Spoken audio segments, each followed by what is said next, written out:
How you feeling? It's been a bit of a rough week, really. And the best way to take it is put it under your tongue and rub it in your cheek.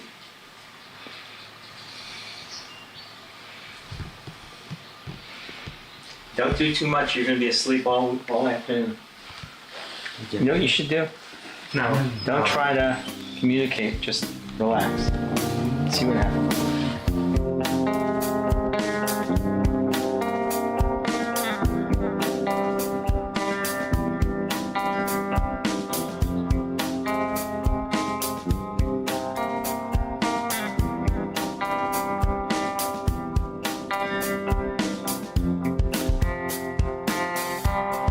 You're calmed down so quickly. Isn't it amazing?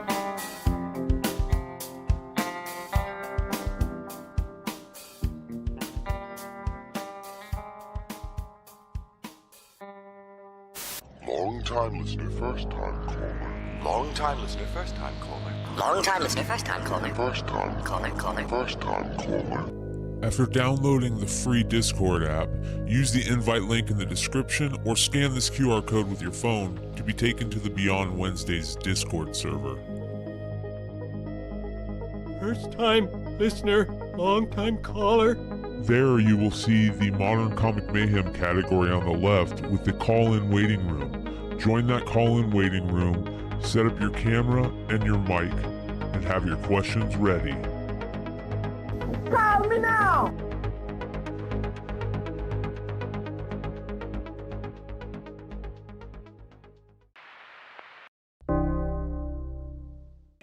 Because you don't need 20 friends. You just need 3 motherfuckers and you could take over a country. Okay, that's what we're confused as Americans. We think we need all these motherfuckers. You give me 3 bad motherfuckers and you're finished. You understand me? You're fucking finished because we got each other.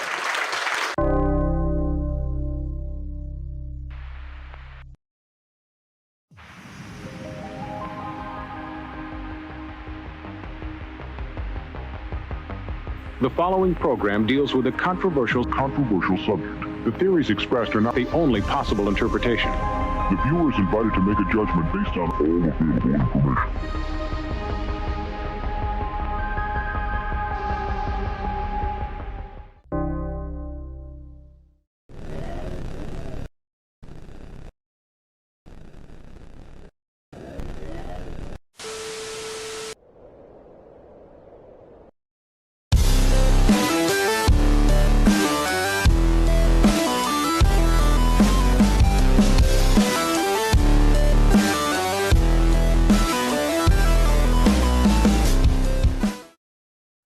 Ladies and gentlemen, we needed an extra long, extra spicy session before the show tonight. Tonight is going to be an interesting show. It's going to be a fun show. I think it's going to be a lot of fun. We got some cool shit to talk about. We got some history to talk about. Yeah, all the normal Saturday night mayhem style stuff. I'm sure more people will be popping in as the night goes on. That's how it normally is. Plus, we also have the Discord hanging out with us. As you can see, a bunch of people chilling in the Discord. You guys can always call into the show using the Discord. It's super easy.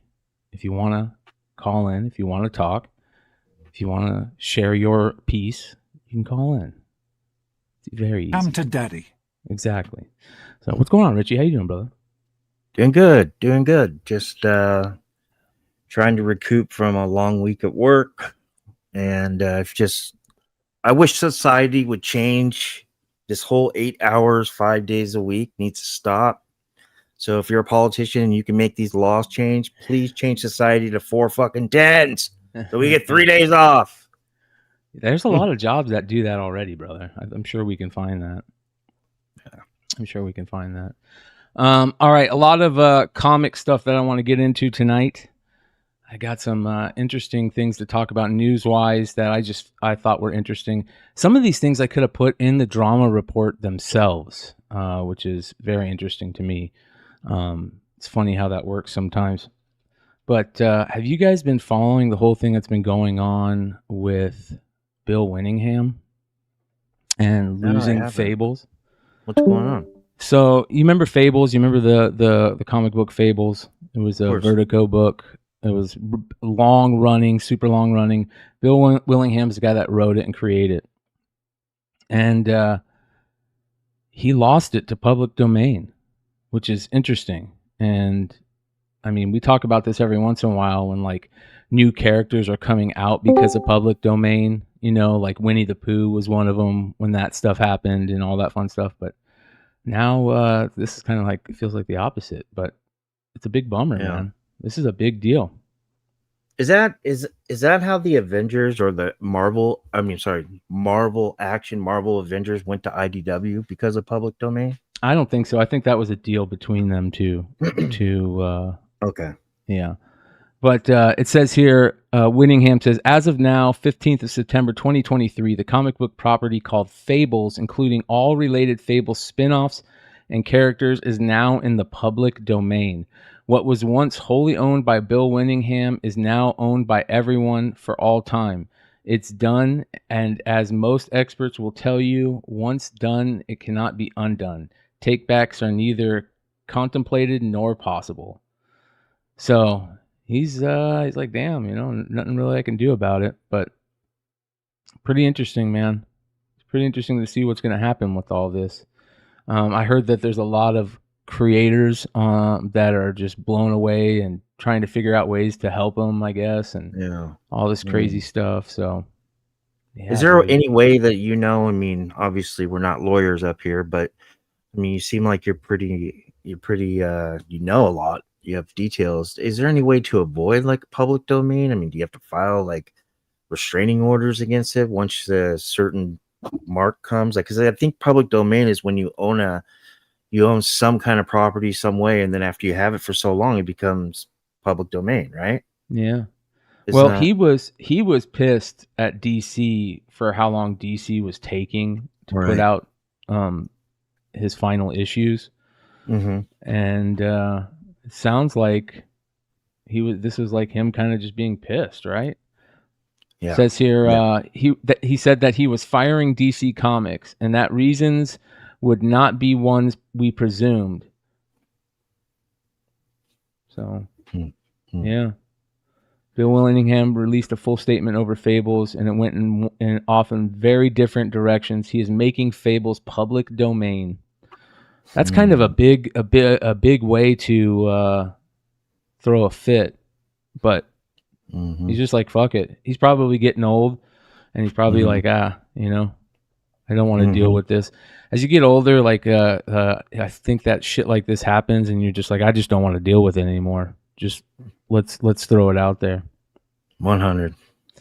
So it's going to be interesting to see what happens with it. Great series. I always thought that show on NBC, was it NBC? That was a lot like Fables, kind of ripped off Fables. Like, what was the show? Does anybody know the name of that show? Shout out to everybody dropping super chats, you guys. I got to get on the super chats. Ronnie's dropped super chats. He says, roll one and smoke one for me for $9.99. Hell yeah. Thank you, brother. And he just dropped this one. He's saying, some people thought the real top 10 was public domain. Yeah. I'm sorry. I just had to laugh. That was a good one. Yeah, that's excellent. That is. I think all parties involved could laugh at that one. Good one, Ron. Yeah. Yeah. But yeah, well, he kind of did it as a big fuck you to DC. It sounds like fuck you, exactly. Yeah, but a lot of people are probably like, I wonder how much money do you guys think that he made off of Fables? You know what I mean? Like, would he have made a ton of money off Fables? That's going to be a great question for the industry show when we have some great creators on the industry show. Make sure you guys check out the industry show. The pilot dropped last week, and we're getting ready to record episode number 2 this week. So that's definitely the type of thing to throw on the industry show. What up, baby? What's going on, Hood? What up, baby? What up, Joe? Were you practicing your acapella mama backstage? Mama, mama, I'm coming home. What's up, guys? Chilling, brother. What are you up to? Oh, nothing. Just got home. Had to take mama out and go get something to eat. Amen. Amen. Let me fix this. There we go. That's fixed. Hey, dude. Like when you go to like, I don't know if they're doing this in Arizona, but like when you go to pay anywhere, like they want to take all your change and shit. Like, do you want to? Like your shit is $11.50. Would you like to the other 50 cents donated Round to it up. round it up and yeah, they're doing it. And I'm like, and then like at Jason's Deli, like it has like, would you like to tip even before you even got your fucking food, bro? I hate that. Even before you get your food. I hate that. And it's almost like a threat. It's like if I don't tip, they're gonna spit in my shit, dude. Yeah, that's exactly, dude. I'm the type of person, and I'm like, a tip for what? Yeah, like you haven't done nothing yet. It's almost like you're at a bar and you ask for a beer, and then they start crying if you don't tip them. Like, hey, bro, I'll go behind the bar and get the beer myself. Now, if you're gonna fucking do some flair and make a fucking drink and shit, I'll tip you. But like. So you're basically I could pop the bottle cap myself. So you're And discounting. I'm not a cheap. Well, no, look, you're discounting servers that get cash tips. So just so you guys know, if you want Red Hood to give you a tip, you better jump on the fucking bar and get some flares and do a little dance. No, I'm just a little jaded with what we're doing now. We're just like forcing people to tip, basically, and then forcing people. And they say it real loud. Would you like to donate the rest of the change to people that are sick? You know, and I'm like, I would love to. Why don't you go in on it with me? You know, half of that money doesn't go to them. It's though. So awkward, you know, because I've donated to the United Way for the last 30 years, and you're talking at least $600-700 a year to the United Way. And my mom did when she was alive. She did a lot of work for the March of Dimes. So like, I'm big into that, Toys for Tots, and I love toy drives and things like that. I mean, that's stuff that nobody really knows, but I just hate the way we're becoming as far as a society when we have to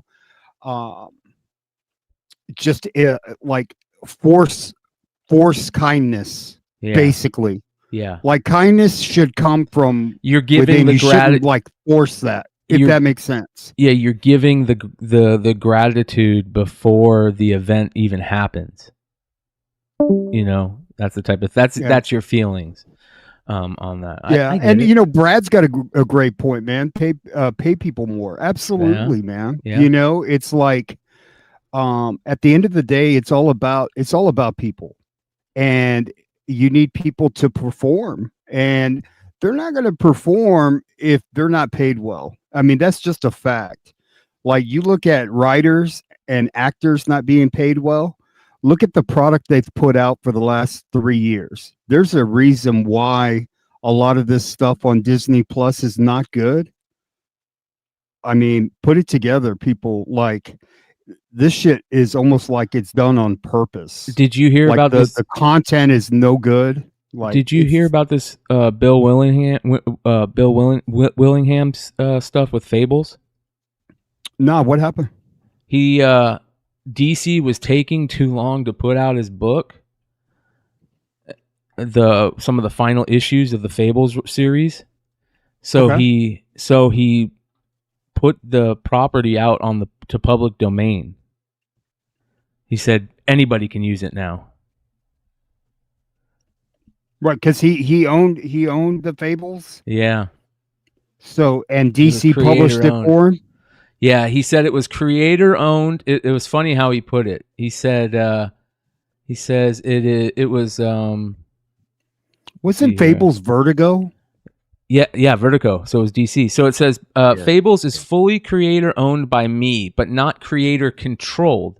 DC has most publication and media rights locked up in the contract. So then what good does ownership still have? We're about to see. And he just, as of now, the comic book property called Fables, including all related Fables spin-offs and its characters, is now the public domain. Anybody can use them now. So that's pretty crazy, man. That's pretty nuts. But you know, he it was his baby to do that with.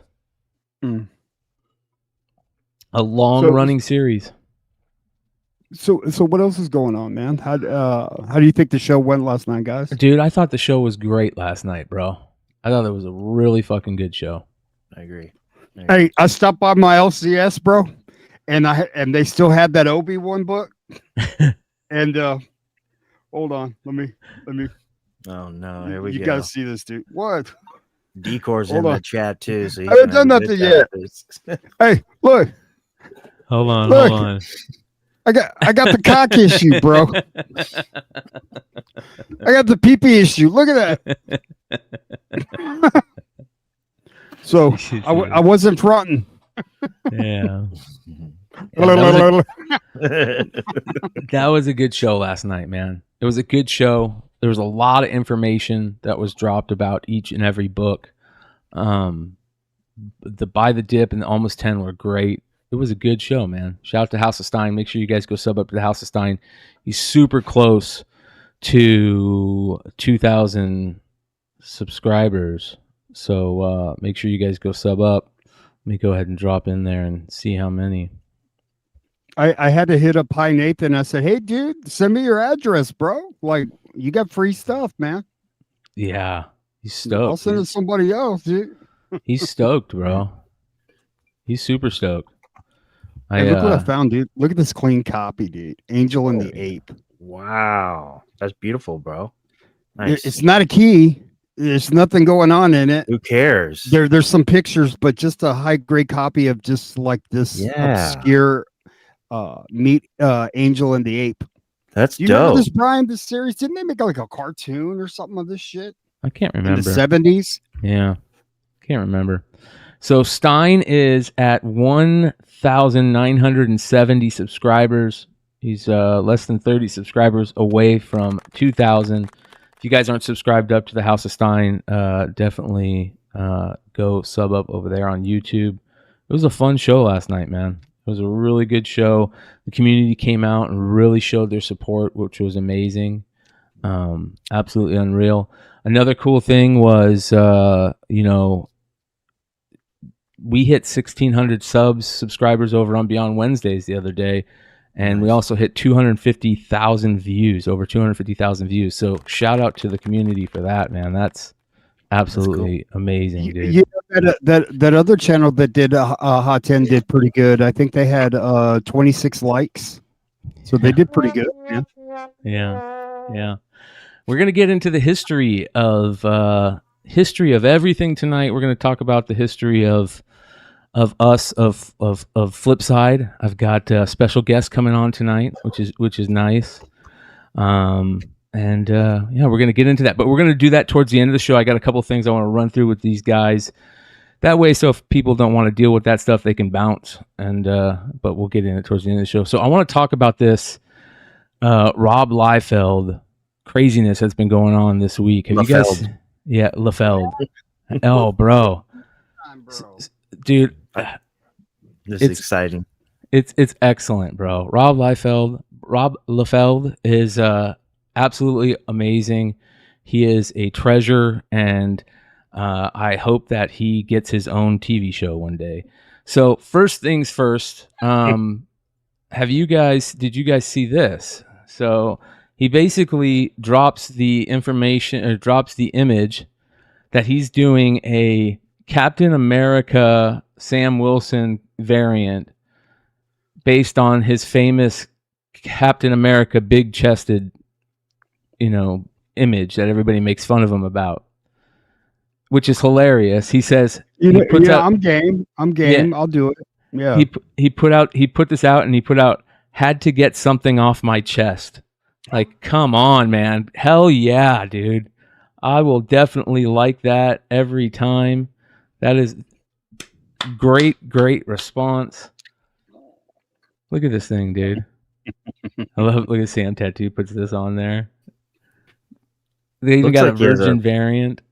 He looks like he has one of those fucking moo-moos on where he has a huge belly and he's like hiding it under a bunch of fucking, like that shit's ready to burst out and he's gonna be pure fat.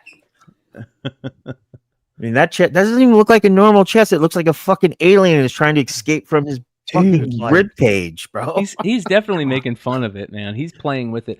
That's But one that's thing a great about response, though. bro. Yeah, That is one thing about Rob Liefeld is that he will totally dance, man. He's totally down to play, play back and forth, play off of it, which I love. I think that like I said, he needs his own TV show. He just needs somebody to follow him around. The crazy thing about it, Brian, the crazy thing about Liefeld is like he knows how to draw. You know what I mean? Like he knows how to draw like just like a regular person, but like he gets in his world and everything. It's almost like Michael Bay. You know what I mean? Like Michael Bay can direct a film, but when he gets in his own like head, like everything is just like over the top, and like they must be kindred souls because Michael Bay and Liefeld, like everything is just always over the top, way too much. When the art is good, he always embellishes it and just.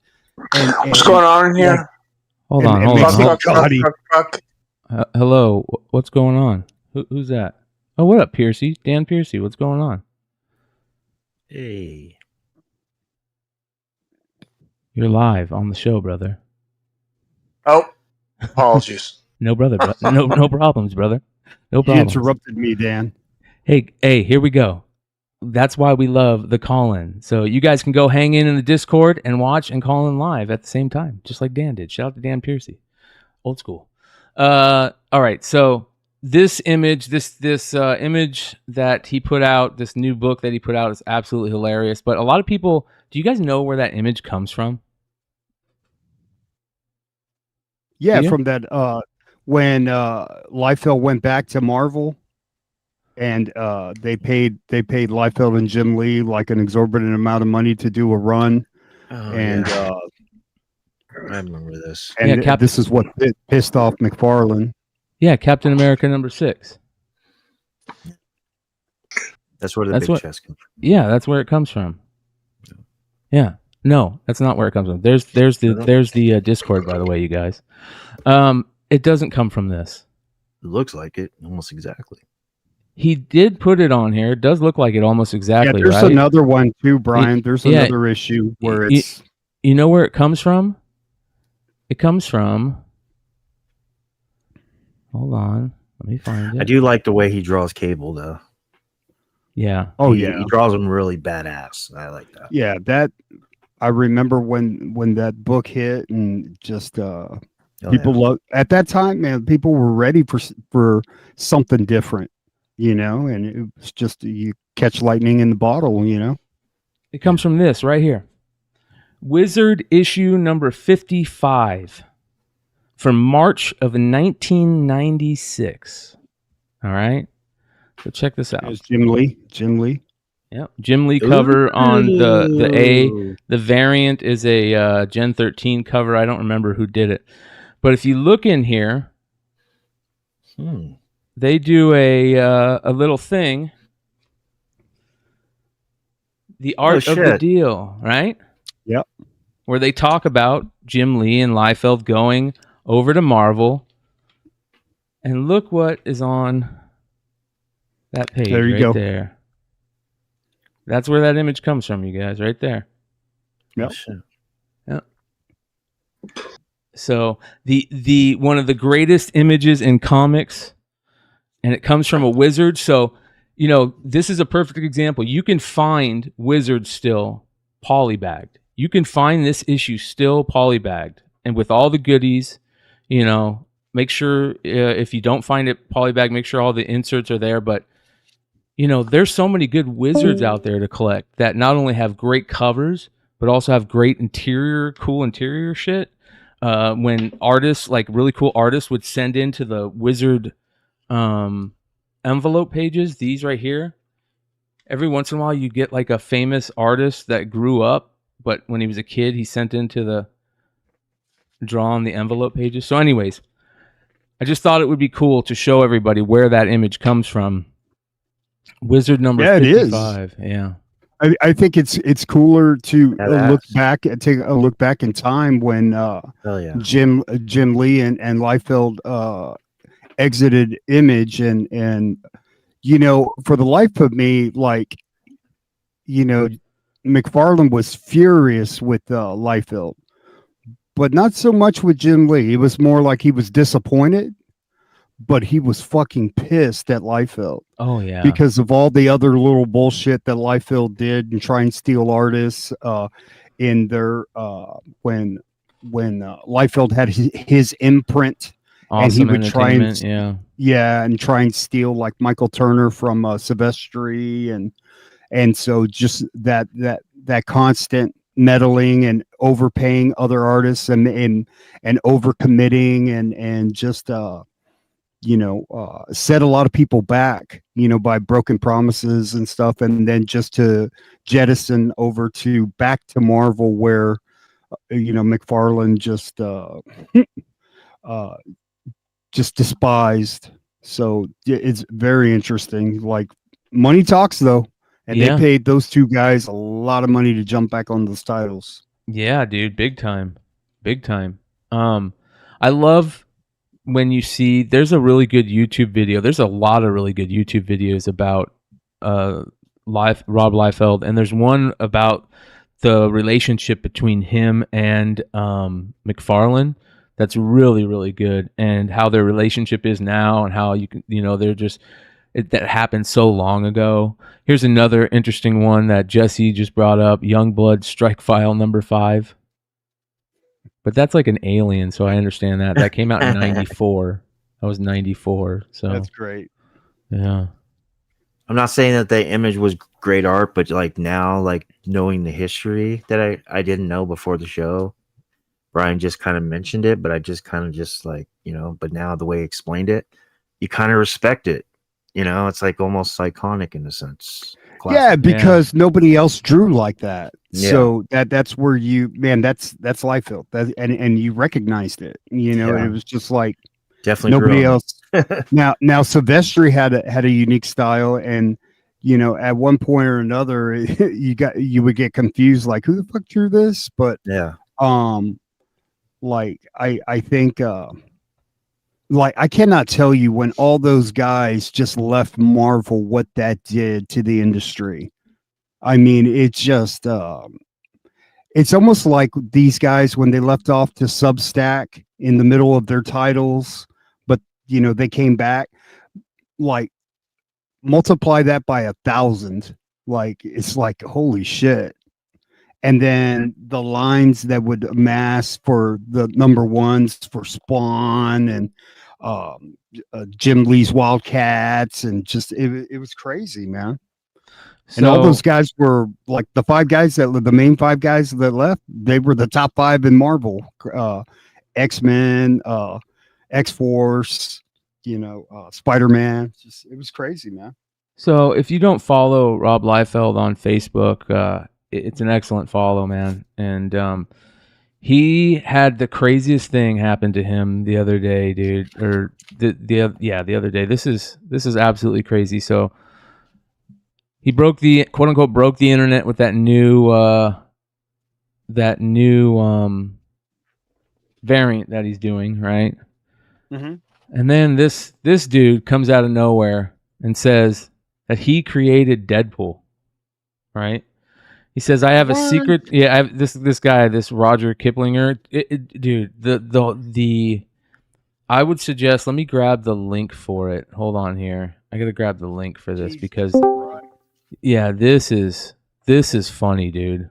This is hilarious. It's in the Discord. So let me go in the Discord. Oh, it's funny, bro. This dude, this whole time has been supposedly he had the he created Deadpool. It says 30 years ago, I sat down with Stan Lee and created a character called Deadpool. I have a secret to tell. I created a character called Deadpool. Yeah, right. Okay. Yeah. So let me do this here. I'm gonna jump into the call-in live, you guys. The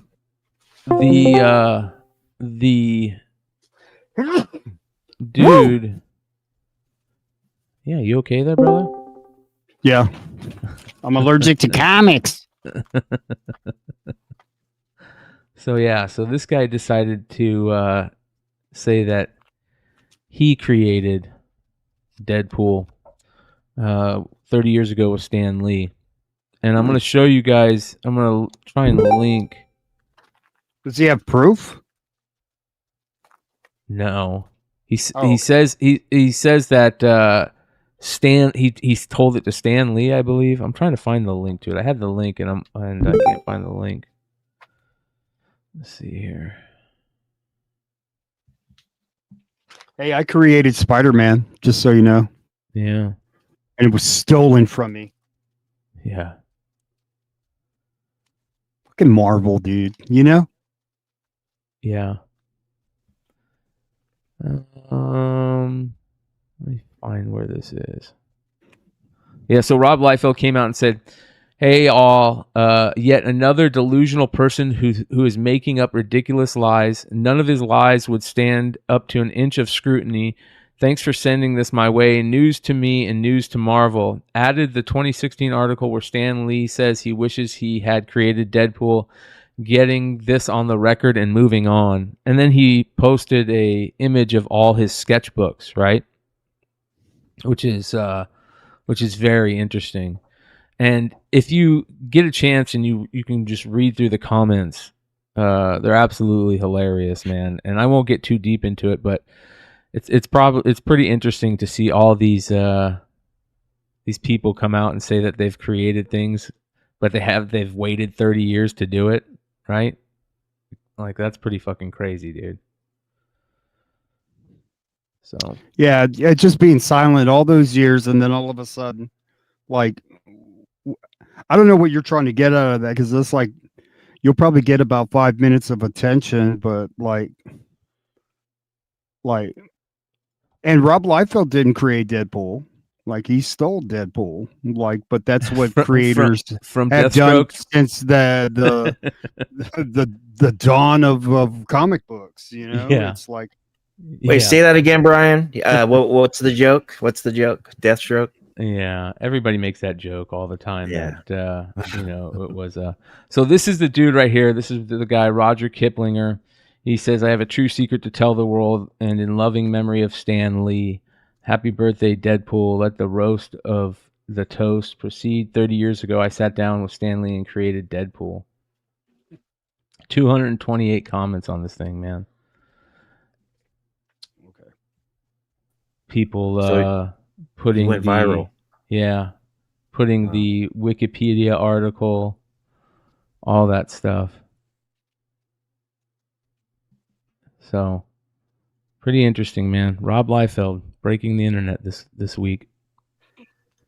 Congrats. What was the guy's name? This has got to be a troll, right? No, he really thinks he did. He really thinks he did. Roger Kiplinger. It looks like there's some real artists, creators that are liking his post too. Yeah. You see that? Yep. Don't tell me that they're in that Rob Liefeld is so hated they'll believe a big lie, you know? Interesting.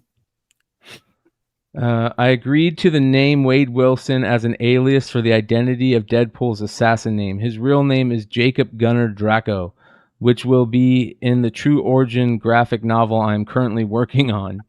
Oh my god. Deadpool just had more spikes on his original suit, which was a nod to Ghost Rider, as Deadpool was always Deadpool. When my story and character was handed off to be prepped and polished off for the comic book that Rob Liefeld and his writing partner worked with me and Stan Lee to achieve. Stan Lee was a close family friend of mine and was key to much of my career and success. I just didn't brag about it early in the late 90s till the 2000s.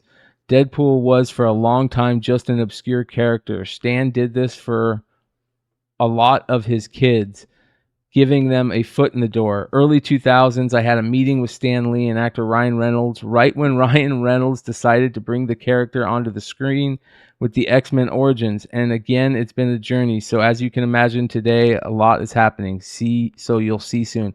He kind of sounds like he's just crazy, bro.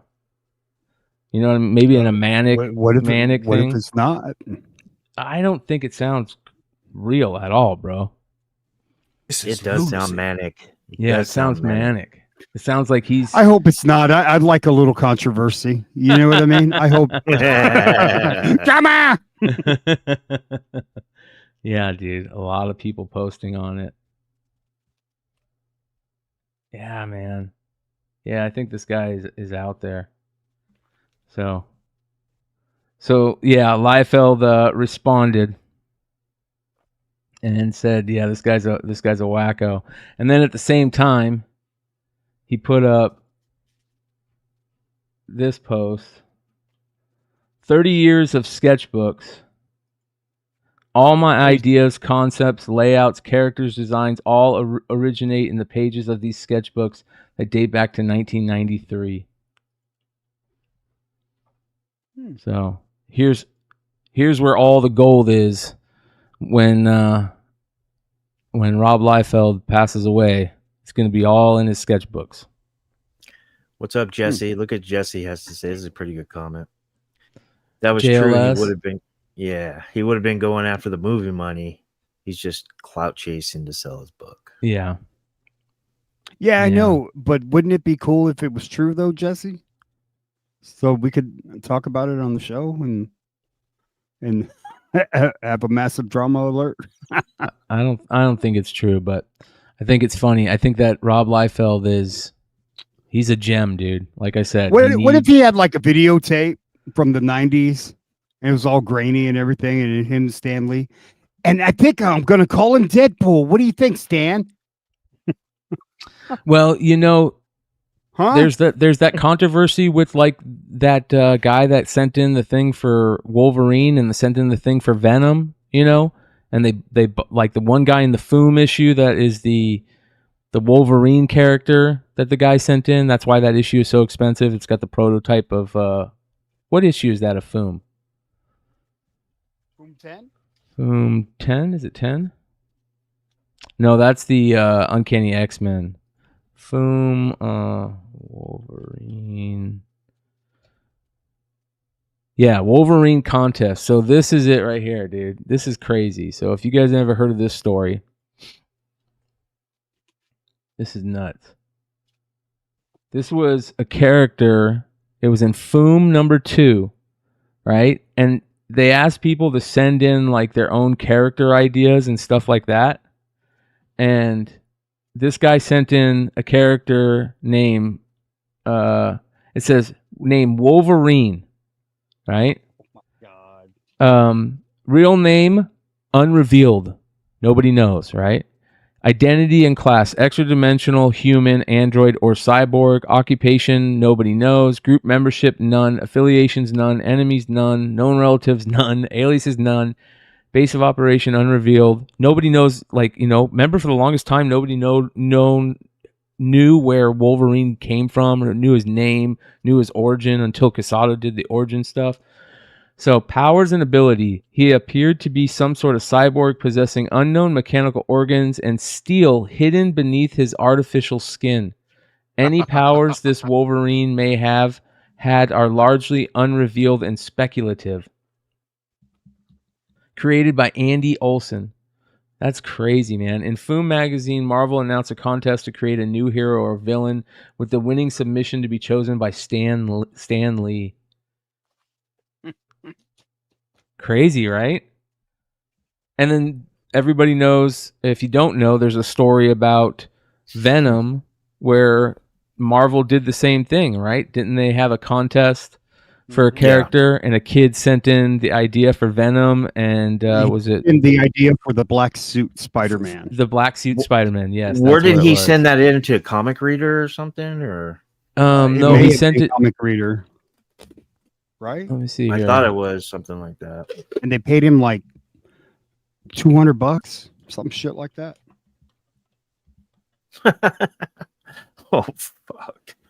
Created one of the most iconic. Okay, yeah, Randy Schuler. The black symbiote costume originated from an idea by 22-year-old fan Randy Schuler after Marvel ran a competition for aspiring writers and artists to elicit new ideas for the Marvel Universe. Schuler's idea was to slightly upgrade Spider-Man's abilities and appearance. He would don a new black stealth-light suit designed by Reed Richards and the Wasp of the Avengers. Composed of the same unstable molecules found in the Fantastic Four's costumes, this new suit would be more durable and stealth-like than the handmade red and blue costume. The idea was purchased by Jim Shooter at Marvel for the sum of $220 and the opportunity to craft the story.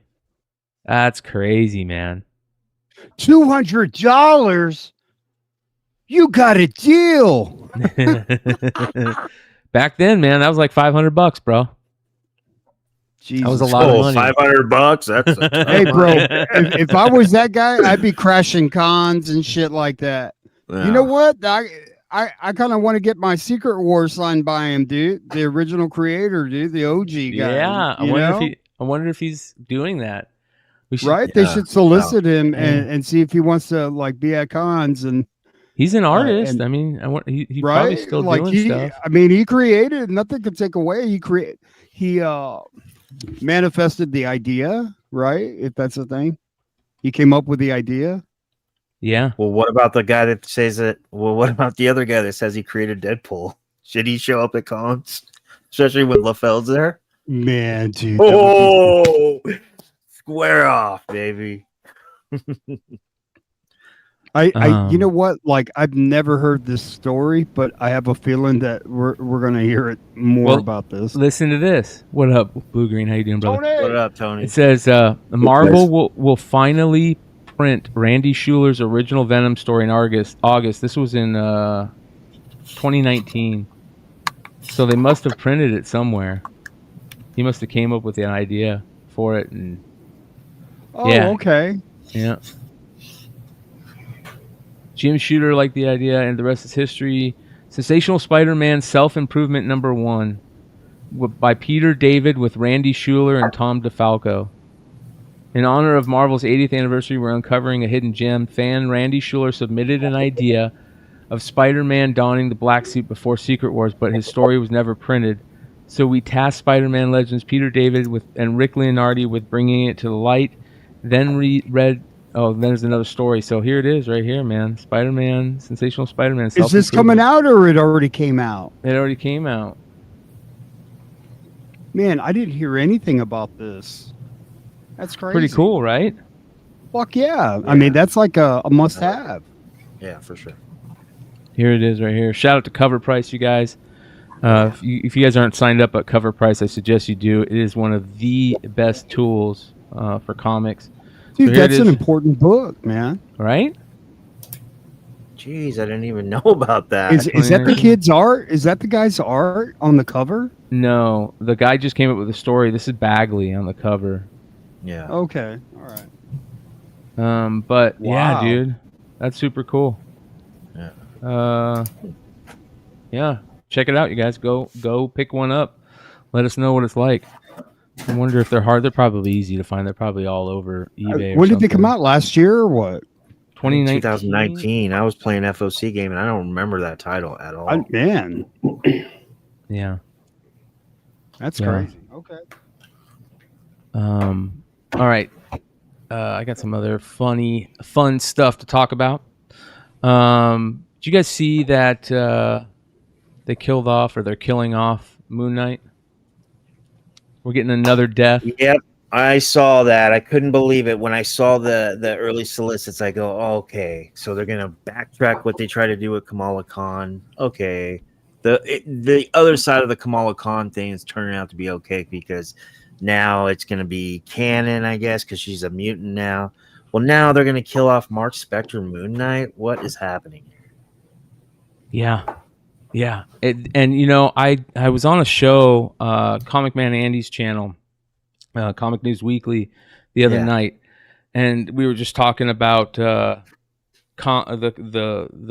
whole atmosphere in comics, and I got into a conversation about how, you know, deaths are just pointless now, and it's unreal that they would be so quick to do this again.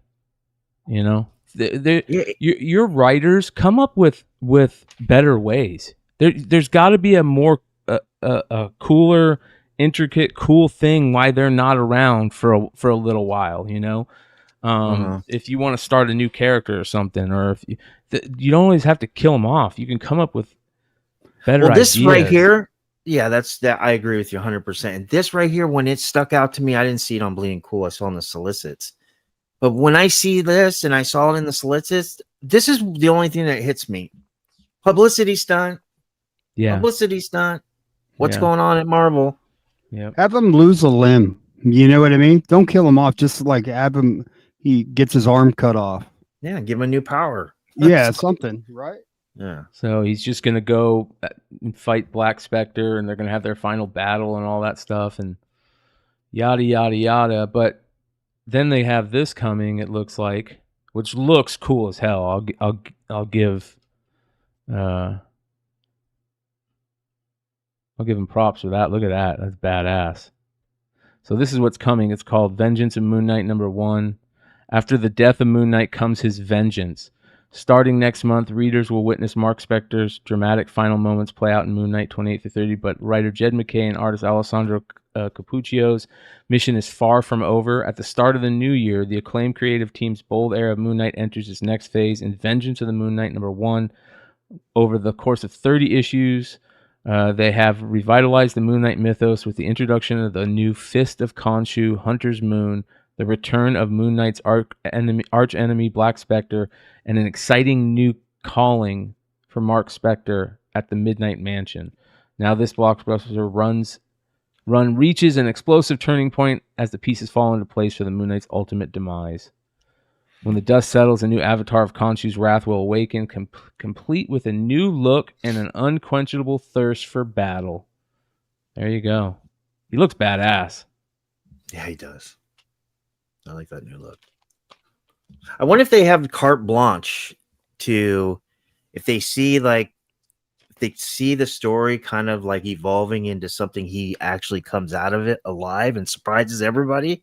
That would be pretty cool too. If they did that. Yeah, for sure. So everybody thinks a publicity stunt. Everybody for where we come from, and then other comic book collectors look at it as, oh shit, we're not going to have Moon Knight anymore. So everybody thinks he's going to die, and then on the last issue, boom, he comes out of the other side, something evolves and just starts a whole new. That would be incredible. I'd love to see that. What's up, Nate? What's up, buddy? What's going on, brother? I think Richie's spot on. Like, why are you killing off Mark Spector for like 3 episodes? 2? Yeah. Like Kamala Khan? Yeah. It's crazy. Yeah. You see them Florida Gators, bro? You know, it was enough with the cowboy shit. I saw it. Oh my god, you're the Dude, worst. what is up with your boy Danny Dimes? The guy was missing guys open by like 3 yards. The guy was open like 5 yards ahead when he's missing him by 3 yards the other way. Was he all shook up? Hey, bro, he had number 11 on his ass all night. Oh, bro. Parsons, boy, that guy, man, he's a bad man. Richie, I was pulling for Wake Forest today. They went, for some reason, they went to Old Dominion. They were down 17-0 at halftime. I don't even know how it works. How do you go to Old Dominion? Like, you're a Power 5 team. Well, one of the funniest things happened today. Yee is doing work for his school at their football game, and Yee takes a picture of him up in the press box, and it's the field, looking down at the field, and it's the 2 teams playing, and there's no one in the stands. And I thought that was like before the game. I'm like, does that place fill up? And that was during the game, dude. So, like, and they have McCaffrey on the team. Really? So, Rice was playing Texas Southern, and Texas Southern has a junior quarterback that played here locally. His name is Andrew Body, and he's like third in the state of Texas in passing. I mean, he was just dominant in high school over here. And evidently there was some shit that went down with the coach because he benched Andrew Body for a wide receiver that completed 3 passes last week and probably completed like 5 today. So I don't know what kind of a point that coach is trying to make, but you don't do it and sacrifice everybody's hard work on the team to get your ass kicked like that. I mean, there's other ways to punish and you know. Did you watch the Alabama South Florida game? They benched Milrow after losing to Texas, and then they put Buckner in, who was they brought the offensive coordinator from Notre Dame in, and they were 3-3 around halftime.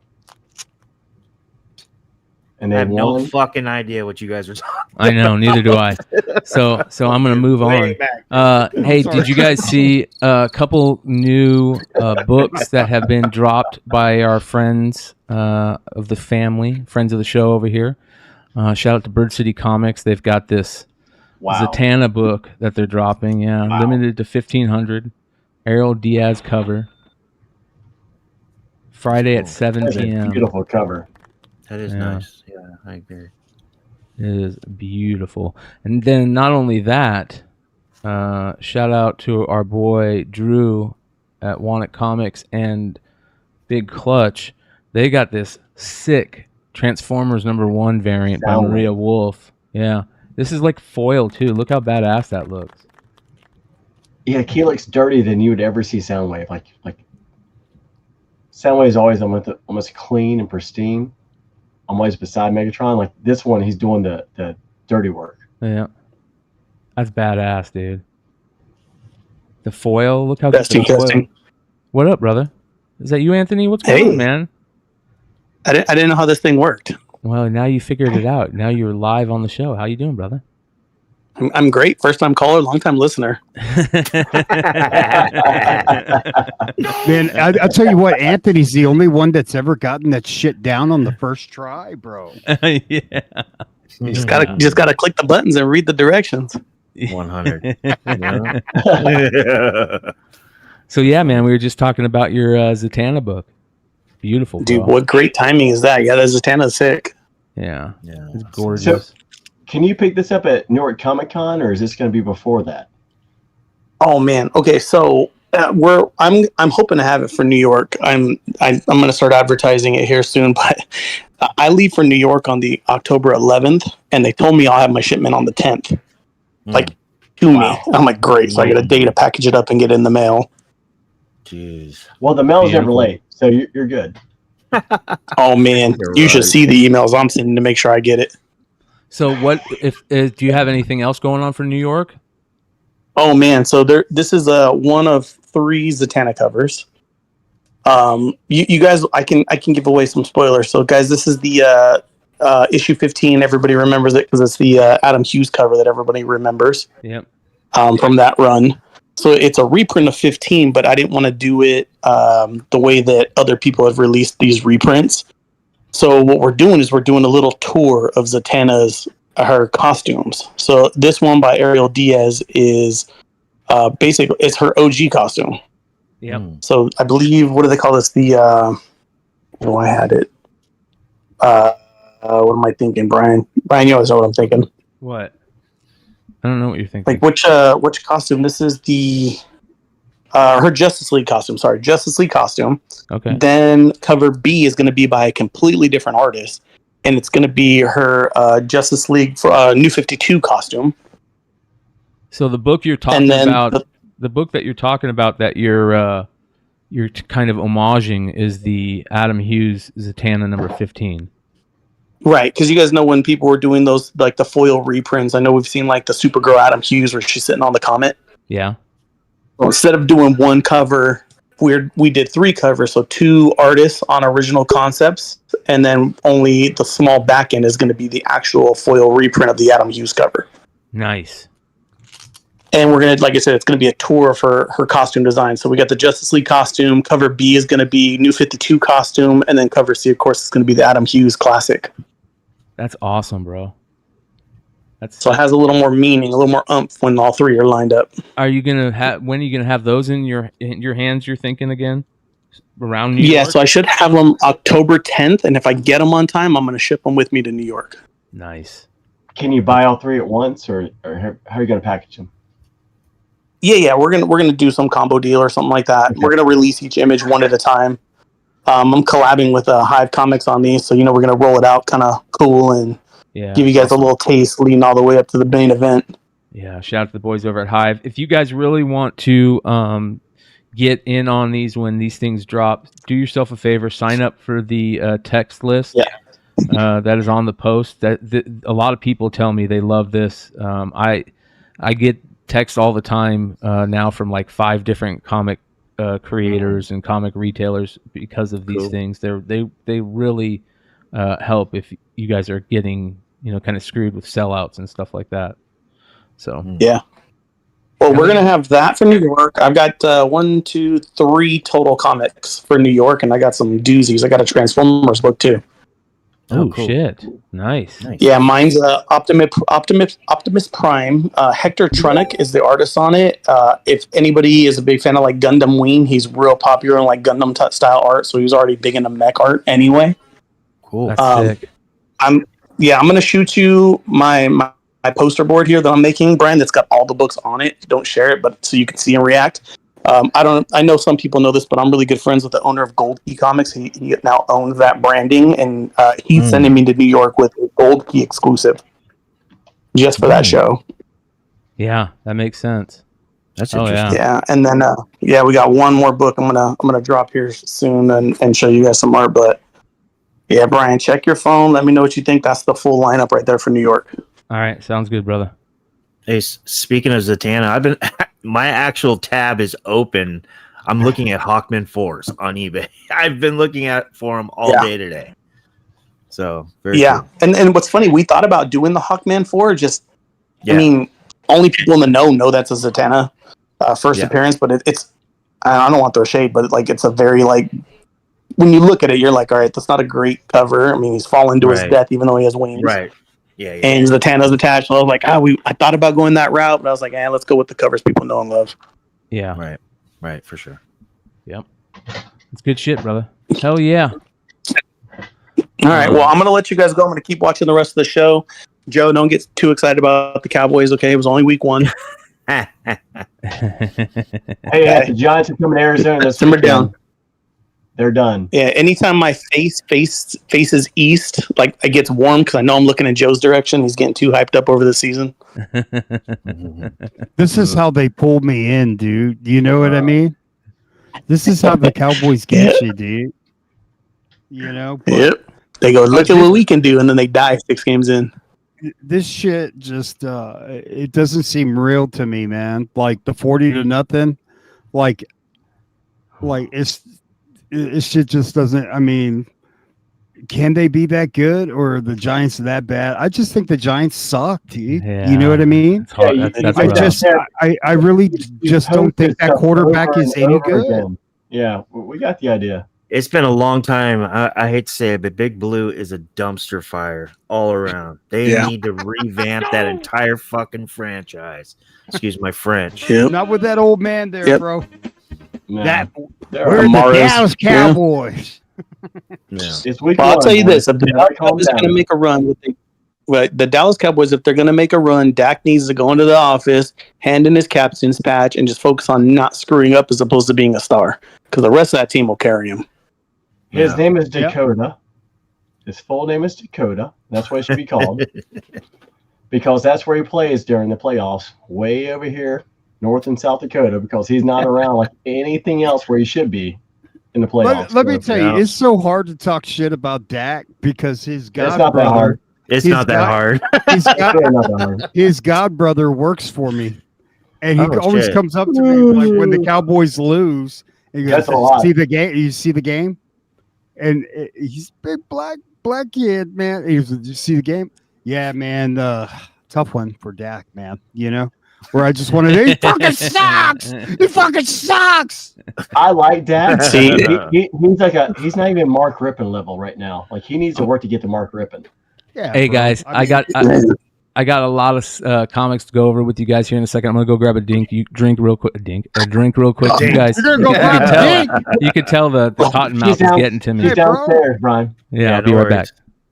Well, last comment for me on football, and then I'm going to take off. I was going to say, you know, Dak's off because he endorses mattresses. Like, if it was me, I'd be like, you got to let me like endorse like Modelo, concrete manufacturer. Like, what else is tough? It was like, check out my sleep number. That was a good one. That was a good one. Did you see? Stop like his mattress. All right, guys, I'm out here for the night. Great show. You see the Steelers, bro? Don't leave, buddy. Hey, you see them Steelers, Anthony? Yeah, how they suck too. Yeah.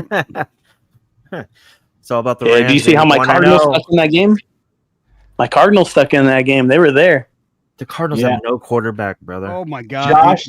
Let me tell you something. I'm gonna Josh fucking Dobbs. That guy could barely be the All-Star fucking team. He should be working at NASA. That's where he should be at because that's exactly what he was studying. You know how many fantasy points he had on Sunday? He had 0.98, and he played the whole game. Damn. I swear to God. You know, they had 27 new players. They got 27 new players on that roster, though. That's a tough one. Nah, you can't name half the guys on. You could have 2 new rosters. That roster is terrible. It doesn't. Really I think matter. they should give the kid a chance. The backup quarterback. He's a rookie. They I think drafted they him in the will. fourth I just round. don't think they want to ruin him. Richie, who's their backup quarterback? Who? Arizona Yeah. or the Rams? Or either way. Well, I have him on one of my fantasy teams. He's a rookie. I picked him up in my Superflex teams. What's his name? Tune, right? Yeah. Tune. Yeah. Yes. Yeah. I think he looked pretty good in Let me tell you OTAs. something. It could be Al Tune, and I wouldn't trust that guy. I'm like, Dobbs is not good, but he's very smart. That's why he should be working for No, NASA. he has very good football IQ, but his athleticism is not very. He's not an NFL quarterback whatsoever. No. Tell me why he looks like a grown We beast, shouldn't though. get too worked up. Football's fixed, bro. It's fucking Hey, so fixed. I was listening on the way in. Can we talk about that Deadpool thing real quick? Yeah. So that guy says he created Deadpool in 1993, right? Yeah. You means 98 came out in 91. So I mean, I love how you say like, oh my God! Did he actually say that? Did he say 93 is when he created it? I'm pretty sure like something you were reading. Maybe said- he met said- with them in 93. No, the character was already established. No, he said he met with them in 93 or Because something in like that. 92, X-Force was out and Deadpool was in that. Yeah. But he did he say 30 years though? Yeah, Like, 30 is it- years. He said 30 years. Exactly You're right. 30 years. Yeah. Yeah. So 93 is so that guy is. So that means the crack. character had to be developed somewhere like between 89 and 90, right? Or before that. Yeah. Yeah. Yeah. So All right. just saying. I love. Yeah. Good call, He Yee. gets like fired up. I love it. He's like, can we just stop a second? Sorry, dude. How come nobody's saying Can we that in the stop talking? responses? Somebody needs to say that in the response. Well, they probably did, and I just didn't see it. Oh fuck. Okay. Yeah. Hey, did you guys cover the drama alert stuff already? No, we're No, getting ready to get into it. I'm waiting. I'm waiting to find out. I'm waiting to find out if about something. So, all right. So yeah, yeah, we're about ready to get into that. Hold on here. So, Ant, Should I stick around, or I'm gonna meet you at New York Comic Con. who's this? Like, I'm looking at my phone. Who's talking? Yes, that's Nate. That's Nate. Nate, I only front hug, just so you know. Our belly buttons will touch. Just get it in your head now. Why don't you just jump on? That's happened Yeah. before. Let's not Jump get on, upset. Anthony. Because Laura's sitting at my desk. She's doing a. I might get on if she gets off here soon. I might hit up Brian, see if you guys are still talking. Yeah. Well, first I want to talk about something real quick, and then we'll get into a little history lesson. All right. Professor Brian. Yeah, you got it. You got it. Do you guys see? So I love one of the things I love about social media and IG is you constantly are getting exposed to things that you forgot about or are new to you, especially even in your hobby that you think you know everything about. And, I'll see covers that I forgot about because people put them up on social media and stuff. And so I'm going to go through a couple of these that just absolutely blew me away, dude, for me to go like, dude, I can't believe I haven't thought about that in so long. It's like a 91 Cowboy Championship? Because it's been a long time. Yeah. What about this Silvestri Wolverine cover for Wolverine number 33? 1990 Wolverine series. Like, that cover is awesome. I don't know how we don't talk about that cover as being one. We always talk about the Jim Lee cover, the 17. There's a couple covers that we talk about in the Wolverine run that are great. We never talk about this one. Why not? This one is amazing. Yeah, I don't remember. Good point. A stupid freaking direct edition box is ruining it. It's taken away from it. Yeah, but it's because it's not issue 1 or 8. That's why. Yeah. Right. Well, there's another. I know what you're talking about, Brian, because in the same run, there's like a John Byrne classic cover that's almost become iconic of him flying forward. Yep. But yeah. Another thing that happens is you'll be going through social media and somebody will post something. And shout out to Sinister Titan. He put this up. These Call of Duty Modern Warfare Ghost books. Dude, these things sell for a grip, man. Wow. If you guys ever looking for these, there's a 6-issue series, and this is a post from Sinister Titan that he put up. Look at what this just 1 through 6 sells for $400. They sell for $50 a pop on their own. Have you ever ran into Call of Duty books before, like in the wild? No. Honestly, I feel like it's kind of books I would find at a freaking secondhand store or something, right? That's what it kind of reminds me of. I've never seen these in a brick and mortar ever. Yeah, I've never looked either. I gotta say, I don't know if I'd actually look for them. Yeah, it's kind of like you can't. Video game books don't get the love though from the comic community that they should. No, they don't. Because if you think about it, like The Witcher's an ongoing series right now in Dark Horse, and I order them all because I'm a big Witcher fan, and they're fantastic. I think Cyberpunk's the only one that gets any looks, but all these video game books still. Yeah, Cyberpunk, that's a good one. Yeah, it's going to be the Spawn NetherRealms book. That's the only one that anyone cares about. Hey, right? Is it Lucas that's running Comic Crusaders IG? I don't know the answer to that. Comic Crusaders IG put this picture up the other day, and I remember seeing this, talking about it on solicitations, but I didn't look at it well enough. This is a killer cover, dude, for Superman Night Terrors #2. This is the one. I was gonna ask, is it all about the bad souls or the bad? Yep. So it's a 1 in 25. Absolutely gorgeous, beautiful.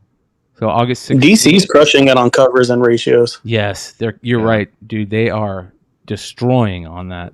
And the way they print on that cardstock, direct to the LCSs. It's not on garbage paper like other printers. Infinite Crisis on Earth on IG. He always posts some really good foreign collecting stuff. He put this up. This is La Masa Volume 2, number 4 from December 1974. And this is a super cool cover. I love this. In the interiors are Hulk 180 and 181, which is crazy. You can't argue about it.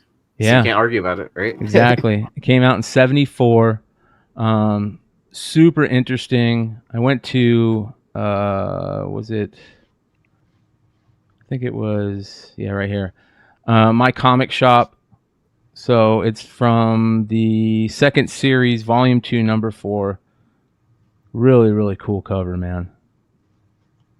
That blew me away. This comes from Heroes Reborn IG. He posted a 9.8. He got a 9.8 of this, and I'm like, I forget about this cover all the time. This is such a badass Galactus cover. It's unreal. And then this issue also has this beautiful Bill Sienkiewicz variant. Look at that. Was that first one a Casada cover? Yeah, the first one was Casada. This is the That's Casada Hidden Gems variant is what it's called. This is tough to find. And then this is the Sienkiewicz variant. That is much better. Oh, bro. That's incredible. Yeah. Absolutely beautiful. Next, shout out to Paralyze on IG.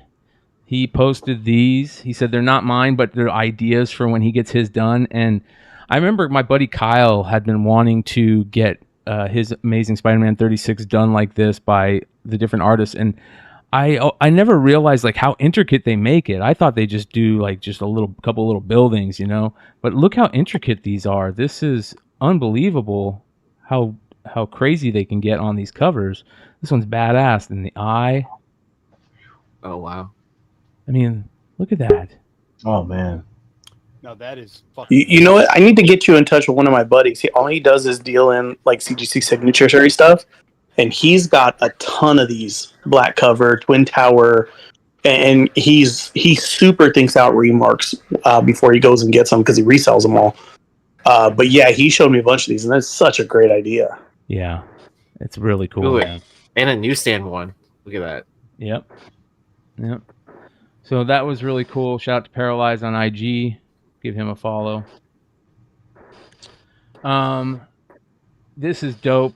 We make fun of some of the latest Mike. Oop, didn't mean to do that. We make fun of some of the Mike Mayhew covers in the past, but man, there are some where he just knocks it out of the park. And this Ahsoka variant for Mandalorian season 2, number 5 is beautiful. Mm-hmm. Jesus. I'm just glad there's no shoes on there. So yeah. Well, I'm about to say the last episode Filoni, they've gotten better and better as the series has gone. Yeah. The last episode was great. How hard is this to get, Josh? It's tough. Yeah, it's tough. There's I think there's like 2 copies on eBay, maybe. But like it's tough. Wow. Yeah. That's interesting. It's a cool book, man. It's a cool book. That's for sure. All right. Hold on, I got more. All right. This is from Sketch God. If you guys aren't following Sketch God, you should be. He's been putting up these amazing sketches, and you know there was that funny war that they were doing. And shout out to Rob. During the art challenge thing. Yeah. Mm-hmm. This Sabine Wren by Rian Gonzalez is amazing. I like that. This is a sketch, you guys. This is a sketch cover on a blank. You kidding me? Oh, I need to make a challenge at one of the football games against Josh. Yeah. Yeah. We got a new guest. I'm gonna bring our new guest in a second here. So just one sec. Finally, this is Hood Rat Comics. He put this up, this Sledgehammer number 2, and I totally forgot about this. It's got Spider-Man, a guy dressed as Spider-Man shooting a gun. Like, what the hell? Like, that's great. So check that out. That's some cool stuff. So 10 points to whoever remembers the theme song to Sledgehammer. Yeah. What's Sledgehammer? No. Probably not. They got to call in and sing it, though. It was a TV show from like the early 90s. Yeah, that's what it was. Yeah. Sledgehammer. All right. Here we go, you guys. Let's get into it. Oh, wow.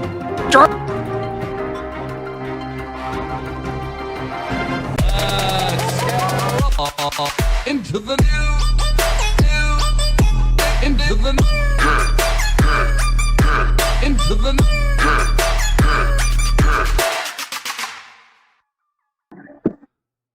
So basically, one of the things that I know there's a lot of people that are interested in kind of the craziness that's been going on behind the scenes lately. And for a lot of you guys don't care about this. So in reality, this is like super cheesy stuff, right?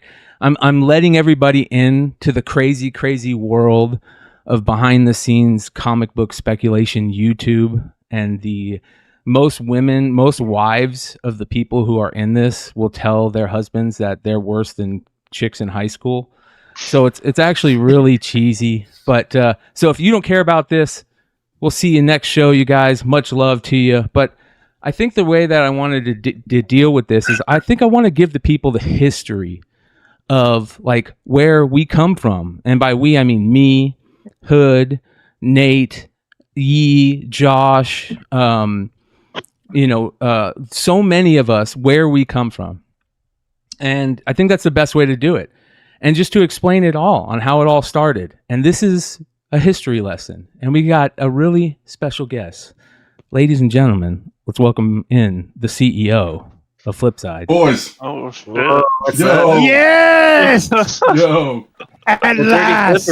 Dirty Flipper in the house. I need like a little fireside chat kind of thing in a big ass book of doing this history lesson. Hey, bro, we got the family back together. Hey, you know. Holy shit. Like Superman and Batman reuniting finally. Yeah. So, where are the tag team titles? Should we write those out? We're probably back there somewhere. Yeah. Bro, put on the jacket. What the fuck? We're still waiting for the tattoo. I know the tattoo. I'm going to Mexico next week, so maybe I'll do it next. Dude, I'm getting a tattoo at the next show I'm playing. Nice, dude. Look at you. Bro, so this is better than when the fucking Eagles got back together. Oh dude. boy, I don't know about all that. So let's remember the Hell Freezes Over tour? Yeah, man.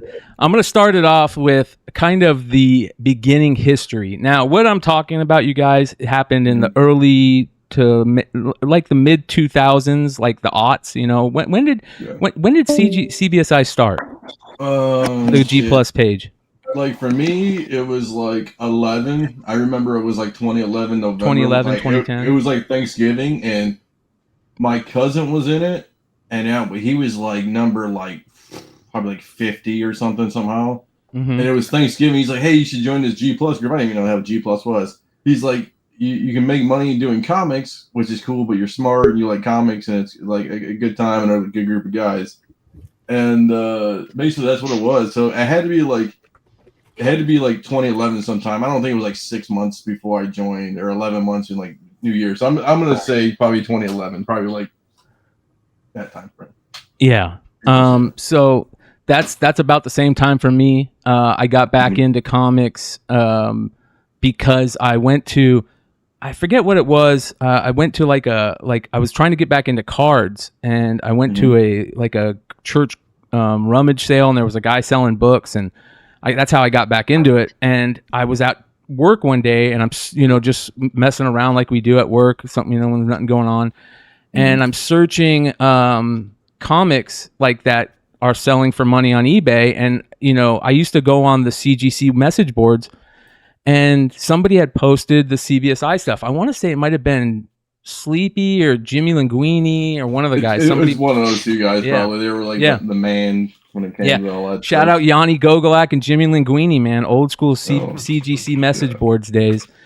So they put a little post to the G Plus group. And now, so Google had this cool thing back in the day called Google Plus. And it was almost like a Facebook type ripoff, but really easy to navigate. You could put posts. You got brought into a group, or you joined a group, kind of like Facebook. And so at the time, Trey Kenyon, who you guys all know, he was on the radar on here. A lot of guys know him from back in the day. He was looking for a book. He couldn't find a book. He said, "I'm going to utilize this Google Plus and create this thing looking for this book." It turns into this place where people just talk about like crazy books that you could find at garage sales or flea markets or in back issue bins, and you could flip for big money. And you were always showing your scores, and you're always showing. I remember Tim Walker's posts were the greatest, because Tim Walker would put up these books that are just like these crazy books that nobody's ever heard of or ever seen of, and you would find out what all these books are. It was amazing. So that happens for like a year or two, I want to say, and the main guys at CBSI at the time decided to start a website. So Trey starts this website, which, as you guys all know, is comic book speculation investing. .com, and he creates this website. It looks the exact same as it did right now when he created when they created it. It's never changed at all. Trey wrote he basically went and looked at the Hot 10 selling books that week on all the secondary markets, and he made a Hot 10 list, and they based it after the old school Wizard top 10, right? So Trey did, I want to say, like the first 10 top Hot 10 lists, right? And then our boy Stein, who was part of the G Plus message groups, took over. And Stein's been writing that Hot 10 list for 7 years, right? And just amazing. So the website is made, and at the same time, Trey, Mighty Mel V, Sean Leggett, Jimmy Linguini, and Coy decide to make a podcast. They have a podcast, and they call it Unpressable Defects. And they end up going on, and they end up doing it through Google Hangouts, and they upload it to YouTube. And for the longest time, there was no cameras, nothing. And it was like the first speculation podcast that I ever remember happening, you know. Right. And I'm sure there was others, but I just didn't remember any happening. And it was crazy. It was so much fun. That's where, you know, Sean and Mel and everybody knows and loves those guys from the Unpressable Defects. A lot of us here watched those Unpressable Defects and listened. I listened to Unpressable Defects in my earbud at work constantly, you know. It was a great show, great people. It created this community. We're all from CBSI. We all come from CBSI. We're all on the message boards, just like it is here, right? And the everything's going great. Well, you know, some things happen behind the scenes, and people can't get along, and Unpressable Defects blows up. But right before it blows up, what happens, Dino? Who reaches out to you, or who do you reach out to start Flipside? So in the embassy of the website, I started writing on the website way back in the day, and Coy can attest to it. My grammar is terrible. Like the way I talk is fucking awful. Yeah. So Trey's like, "You're a smart kid." He goes, "You know a lot of stuff about different stuff besides just comic books." I'm like, "Yeah, I know a lot of stuff, but it's cool." And he's like, "Hey, you should do a podcast like separate from our stuff." And he's like, "Yeah, just do it all, dude. Don't worry about it, and just name it whatever you want to name it, and you guys can just go. You got my blessing. It's not like you're gonna stomp on my stuff, yada yada yada." So, in the embassy, it was John Z, Paul's Problems, aka Paul Dubs, John Brown, who never made a show, which was funny, Scotty Reagan, myself, Ben Stein. And I think that was it. I think I like was Matt DeVoe. Matt DeVoe. Oh yeah, Matt DeVoe. And Bryan, yes. Was Bryan Wood on it too, right? And Bryan Wood, yes, and Bryan Wood. So it was like 9 people, and I'm, you know, most of the people could never make it. So I was like, if I get 9 people, you know, I can get like 5, like we do here, right? You get 5 or 6 people. At least, you know, some people can't make it. You can have a show, right? And the idea of the show was kind of like, you know, Unpressable Defects was doing all the speculation comic stuff, and Tales from the Flip Side was more of like, you kind of threw in other stuff, you know, like collecting things or you know, talking about other things, not just comic books, which is amazing. Yeah, and what that channel was like for me, it was just like, you know, we had like 10 people watching it in the very beginning. I was like, oh, this is not going to go anywhere, and basically it was just like having conversations about things we liked, you know, cool things, or like, you know, stuff like that. So that went on, like Bryan said, you can see it on the channel, like if you search it. It's like the first 10 episodes I uploaded, which were terrible. I started watching you around 250 subs, 275 subs. I was like, what the fuck is this? I love this. I know. So like the first 10 are just terrible. It's no icons. It's like nobody knows when everybody's talking because nobody can see each other, yada yada. Yeah. The very infancy of, I would call it a comic book speculating from a podcast standpoint, you know. And like you guys, it was awesome. It was super cool. Yeah. You know, I was a listener to Unpressable Defects. Of course I'm listening to Flipside, and around the same time, or a little bit before this, actually it was a little bit before. It was when CBSI G Plus days were going on. My brother ends up getting sick. He ends up getting bone cancer around Christmas time.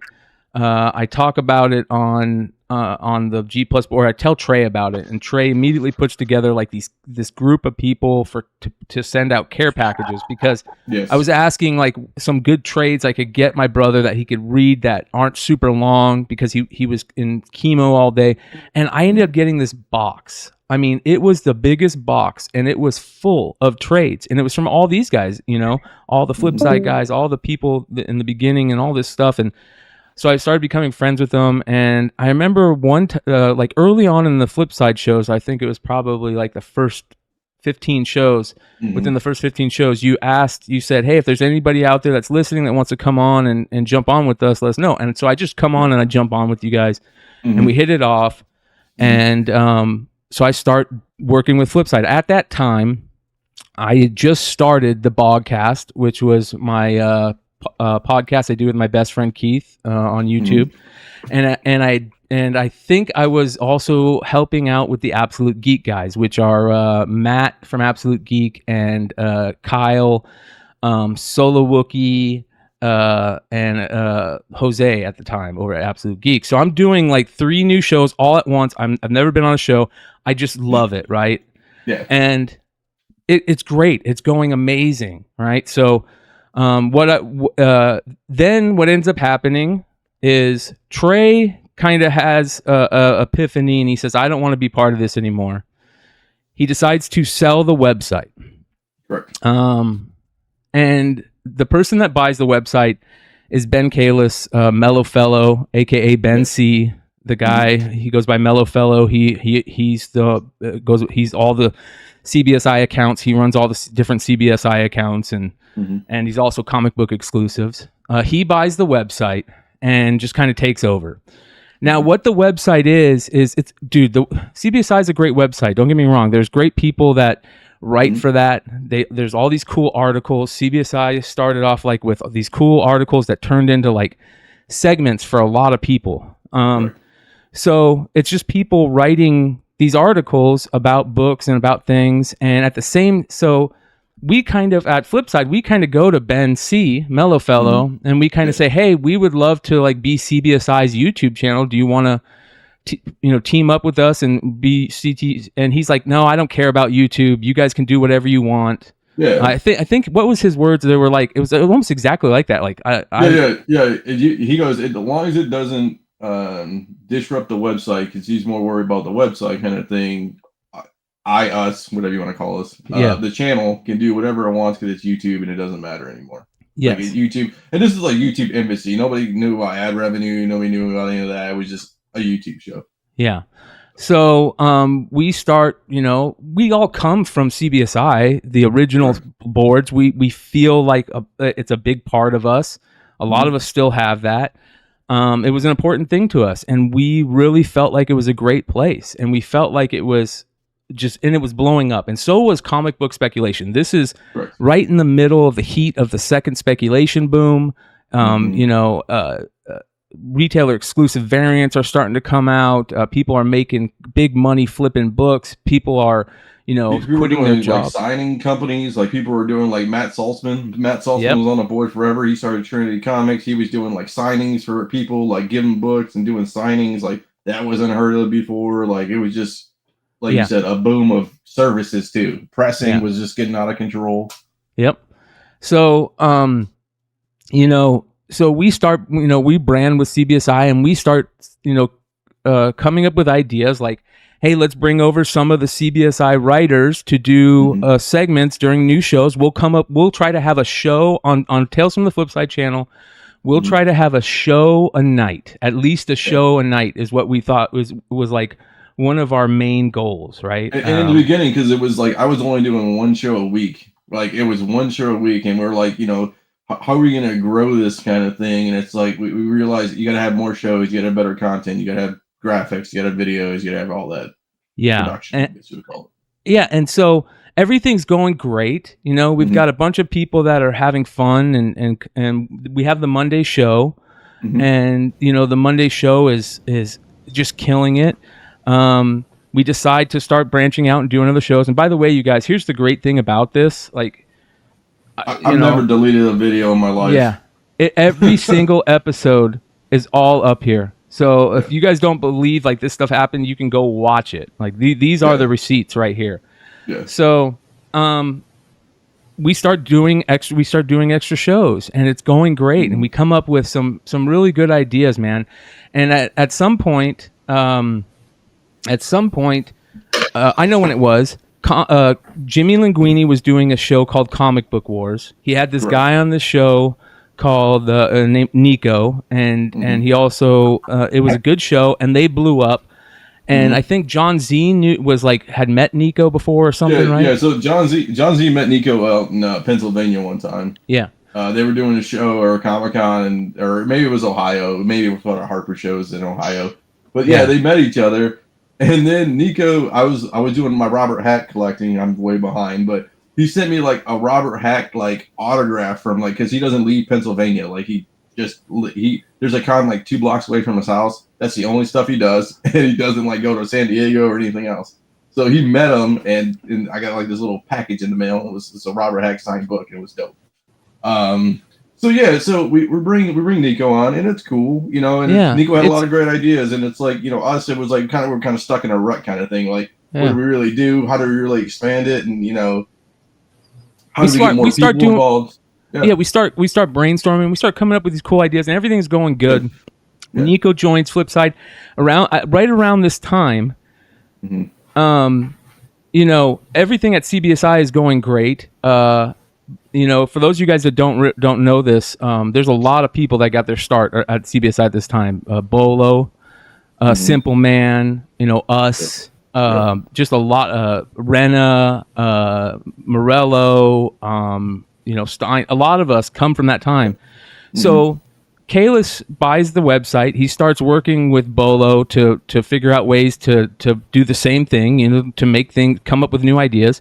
So they decide to, hey, let's farm out Stein's Hot 10 list to this guy on YouTube, Tom Garcia, to do a show on the Hot 10. And so that's what happens. Bolo is getting Stein's list every week and giving it to Tom. Tom starts doing the Hot 10. Tom blows up, right? Tom, and good for Tom. No shade ever at Tom. He worked his ass off. Tom blows up. He gets like 10,000 subs. And then Kalis immediately is like, in my opinion, sees the how important YouTube is, right? Yeah. And we start working with CBSI to get writers over to do stuff. And then a big blow up happens where now Kalis pulls the Hot 10 from Tom Garcia, and Simple Man and Bolo start doing the Hot 10, right? And then a couple times after them doing the Hot 10 show, a blow up happens between Bolo and Mellow Fellow to where now they're not doing the Hot 10. So Bryan Wood, who got to start with Flipside, came from the original Flipside team, and he said, Bryan Wood's one of the best guys in the world. He suggests to Kalis, hey, just let Stein do his own show on Flipside. Yeah. So that's where we're at, right? You guys, we bring on like a bunch of, we bring on Nico.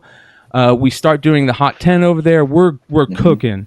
We come up with all these great ideas. We come up with an idea to do a new modern show called The Modern Playbook. We get this great team of speculators together. A lot of these guys you see here came over with us to work on that. It was a killer show.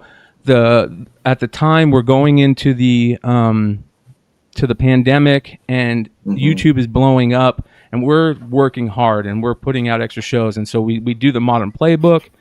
We start blowing up the Spec 10 list. We're working with Key Collector. Everything's going great. We decide to do a comic book women show. I had met Anthony and Laura, and I immediately knew I wanted to get Anthony and Laura to be part of something. I knew Laura would be a great host for a show. We get Lucy from Drunken Chat. I met Lucy on Drunken Chat. I think you get Jen, right? Did you get Jen? Yeah, I got Jen. Yeah. And so we come up with the comic book women show, and we're helping them put that out. It's just kicking ass. So we're like, what do we need? And at the time we didn't have a Star Wars show. And And that was a hot property at that point. Very guess, hot property, yeah. And K-List was Mellow Fellow was doing his Star Wars lists at the time, which were blowing up a bunch of books. So we're like, we should, before we had, so around this time, we say to we're working on a Star Wars show with Mellow Fellow, and this fallout happens between us and Mellow Fellow. Basically, to put it in the best words, Mellow Fellow wanted us to call the channel CBSI''S Tales from the Flipside. And we just were like, no, we don't want to do that, but we'll continue doing everything else. We just don't want to call it CBSI''S. And he got so mad and it blew up and said, if you guys don't do that, then I'm going to burn bridges. And this blow up happens where he walks away from us, but he lets us still do the Hot 10. And, we're trying to be cool with him on the side and work it out, but he just keeps freaking out. And this rift happens between Tales from the Flipside and CBSI.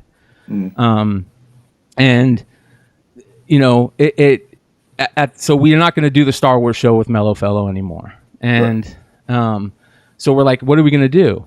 And I think it was you, Dino. You're like, well, I know this guy that out here in my area that's a real big Star Wars fan. And it was Marco, right? Or was it Nico that did that? No, it was Marco. I knew him because he's in my area. Yeah.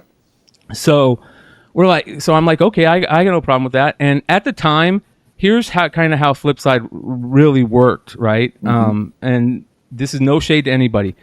Me, Dino, and Nico would talk to each other like usually once a day, if not once every couple of days. And we would get on the phone in a three-way and we'd talk everything. And then we'd reach out to everybody. We'd bring people in. We'd have these cool meetings and come up with ideas. I would go and do most of the production with Yee, right? Me and Yee would do 90% of the production.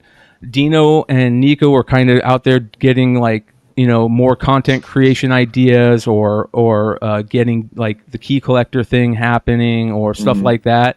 And then we're all doing a show on Monday night also, which is like the flagship show, and everything's going great. We're working with these guys here like Red Hood and Josh and Yee and Blue Green. We're kicking ass. We're having a great time. It was amazing. Can I tell my story real quick? Yeah. Of how I joined Flipside? So okay. Yeah. So I was watching Bird City, supporting them for a long time, then started watching them on the Hot 10, and then so I got hooked on watching every single show on Flipside. And then one day I had a question for Carter, and so I reached out to Nico, and then Nico called me and was like, he's like, hey, Bryan needs help with graphics, blah blah blah. Like, can you handle that kind of stuff? I was like, sure. And he's like, okay. He's like, what books or what shows do you watch? I was like, Modern Playbook, blah blah blah. And he's like, okay. And then so he threw me into the bunch of mix for Modern Playbook, and it's like, okay, now you're running things. I was like, what? And then that's how Flipside worked. It was quick, man. We would get things. We would get things moving and just get rocking, and it was a lot of fun, man. Yeah, it was a ton Why of did fun. I have to send in an audition tape? and why did I have to take off my clothes? I was just thinking that. So, and the thing too is so and it's tough. Like, people don't understand. During that part too. During COVID, it's like we kind of had small business problems. Like, we all were busy. We're all at home, but then it's like, when you start doing 7 shows a night, you got how many people we have on the channel, Bryan? At one point, 40. There's probably people? 40 of us at one point. Yeah. We're all working together. And everyone wants a piece of me and a piece of this and a piece of that, and I'm like, dude, I can't. At the end of the day. But anyways, so they start doing a Star Wars show. Let's get back to that. So the Star Wars show kind of happens, right? Yeah, we decide that we need and at this time, let me put this in there too. So Pete Renna. I think Pete Renna started writing articles for CBSI, right? Is that where he got to start? And the reason that we know Pete is because right as Flipside and CBSI started working together, we brought Pete on to do shows with us, and so Pete was always like a part of Flipside from the beginning. And you can go on Flipside now and see all Pete's old stuff. He did them all on Flipside, and then he created Renovision, which was never a problem. Nobody ever cared about that. As a matter of fact, he was doing at one point he was putting both out at the same time, and you know, we would always help Pete and Renovision and all this stuff, and we would always you know, call him the nicest guy in comics and this and that. So that's going on at this time too. You know, Pete's kind of helping out every once in a while with a graphic or coming on and filling a seat on a show, and you know, being part of. We would bring Pete in on. We would have like behind the scenes StreamYard meetings, and we'd bring Pete in just like we bring everybody in to brainstorm, and that was a lot of fun, you know. And so at this time we bring over Marco. Marco comes in, and we're like, we're gonna do a Star Wars show, and Marco's like, he is on one to like create the best Star Wars show ever, this and that. So I'm like, okay.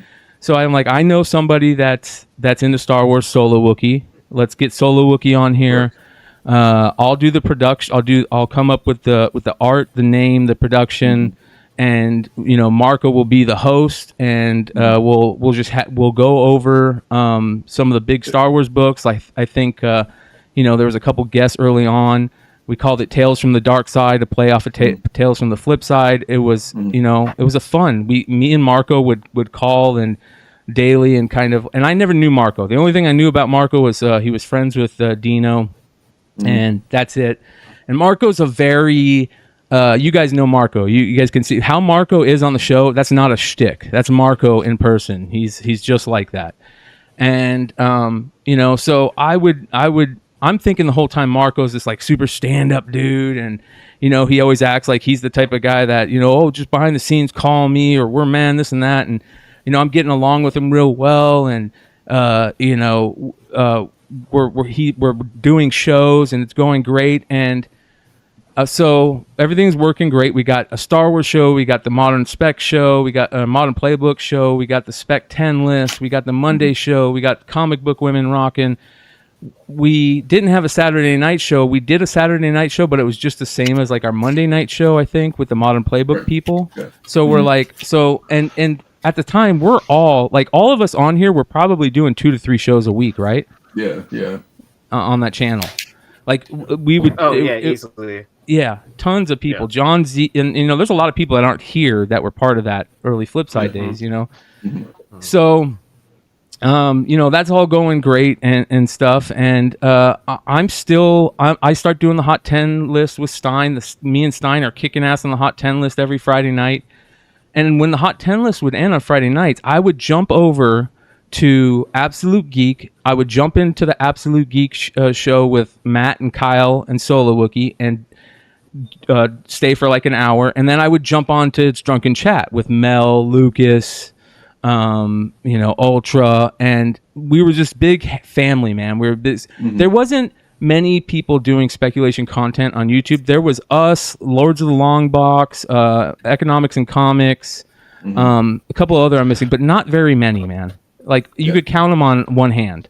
There was a lot of comic channels, but not speculation channels. It was for us, like, when we started this thing, was like, just like the website when Trey started, it was like a repository for, like, because everybody had like a spreadsheet, everybody had a list, and nobody's shit was really current, and it was just like a repository of like all this information of stuff, because it would be like, hey, you know that book, and like, oh, you can look at this website, like all the new first apps, or all the, you know, when a new thing came out, you know, or like, if you were a G.I. Joe guy or whatever, like, here's a G.I. Joe list. That was, lists were starting to happen. And then the same thing on YouTube was like, well, how do you pack a book? Because nobody talks about that. It is just like, if you're brand new in a hobby, you try to sell on eBay, nobody knows that shit. Or like, how do you grade books? Nobody knows that shit. You know, stuff like that. So it was like a festering of like all this information that was getting dumped into YouTube, so it could just stay on it forever at the end of the day. I mean, that's what the goal was, theoretically. And, I mean, everything was kicking ass, you guys. I mean, you remember how great it was to be in the comics hobby during that time period. I mean, the shit was going on in the world, but selling comics was great, right?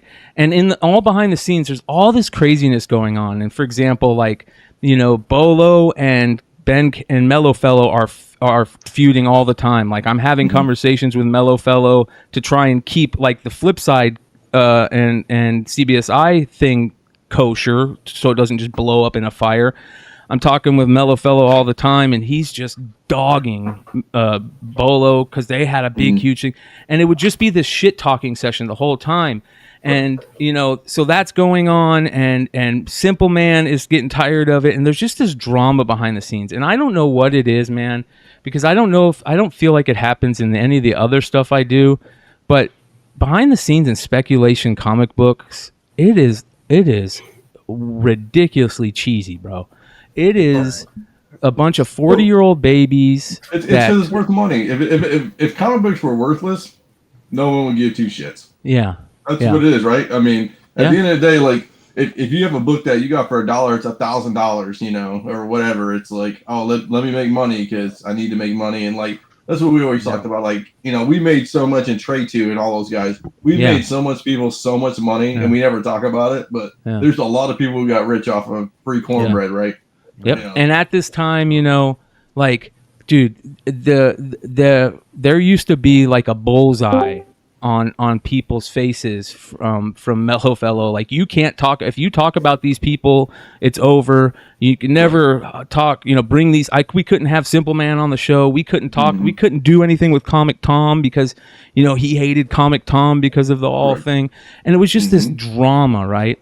So that's still going on behind the scenes. We're all trying to keep it together. And this is, again, people are asking what year this is. This is about 2020, 2021, in between 2020 and 2021. And but at the time, that stuff is festering, but it is going great. I mean, we're having a great time. We're meeting new people. We're doing all this cool stuff. We're all making a ton of money selling comics. And then, like, we had CGC. We're the first people ever to have CGC on. Like, CGC never came out of YouTube. I know Matt Nelson comes on a lot of shows now, but, like, that was a big deal back then. Like, you know. Yeah. There was a lot of great interviews, and it was a lot of fun, dude. It was great. And about 2020. So, you know, this is going on. So I would jump onto the Absolute Geek show, and I was just like, finally, I was like, you know what? And Kyle's like one of my best friends in the world. I love Kyle to death. And so I said to Kyle, I go, man, everything's going great at Tales from the Flip Side. We have a show on Saturday called The Modern Playbook, where it's basically just us, and we just get on there and bullshit with each other. Do you want to come? Do you and Matt want to come over to Tales from the Flip Side? Basically, we'll create a new Saturday show for you guys. I'll jump on all the time. You know, I'll probably be on 50% of the shows. I'll jump in and out, you know, and we'll help you create a show over there. And they're like, hell yeah. So we do that. It's Matt from Absolute Geek, Kyle, Solo Wookie, me, and Marco. Because we hit up Marco, everything's going good between Marco and us with the Star Wars show, and I'm at the time getting along really well with Marco and all this stuff, and it's going great. So we bring Marco on to kind of like help him. Now, the reason that I wasn't on the show all the time is because I was already doing like 5 shows a week. You know, if I wasn't, you only do so much, dude. If I wasn't on one, I was producing it. You know what I mean, or editing it. And Yee helped a lot with the Modern Playbook, and all these guys helped a lot just being on shows. And it worked great, but I just could not do another show on top of the Bogcast, on top of my work and everything, right? And so at the time, I ended up leaving my work right as the pandemic starts, and so I have time. So I'm just putting in work. We start this show on Saturday night. We call it. We wanted to make sure it had modern comic in it because we already had the show called Modern Playbook that was getting 1,000 views and 100, 200 live a night. You know, and so we said, just make sure. Let's come up with a new name. Let's try to have modern in it. And so we come up with Modern Comic Mayhem, and you know we're doing this great. And also at this time, you guys, it was crazy, dude. Like it was working like a machine. We would have these meetings, and everybody would come to the meetings, and we would talk about what's going on at each show, and you know we would call each other on the phone and talk, and you know all that was. Me, Bryan, and Nico would have like 3-hour conversations every night. Yeah, and during this time, we'd be calling each one of these guys during the conversations to talk. Hey, what's going on? How's everything going? Can you do this? You do this? You know, we're coming up with ideas. It was a blast, man, and the views were out of the just going crazy, but the stuff just behind the scenes just keeps festering and keeps festering and keeps festering, and Nico's getting into it with Kalis all the time, and Kalis is saying that if Nico doesn't do this, apologize, he's going to blow it all up again, and now we're worried that we're going to lose, that Kalis is going to pull the Hot 10, and we're not going to have the Hot 10 show anymore, and all this stuff, and it just became too much and too ridiculous. So basically we kind of like end our relationship with CBSI, other than the hot 10. And I'm the main one that's kind of talking with Mellow Fellow throughout all this. Sometimes John Z would get a crazy 4-hour conversation or a crazy 4-paragraph hate message to him. But for the most part, it was me. And it was tough, man. It was a lot of work, but the show was doing great. I love doing it with Stein.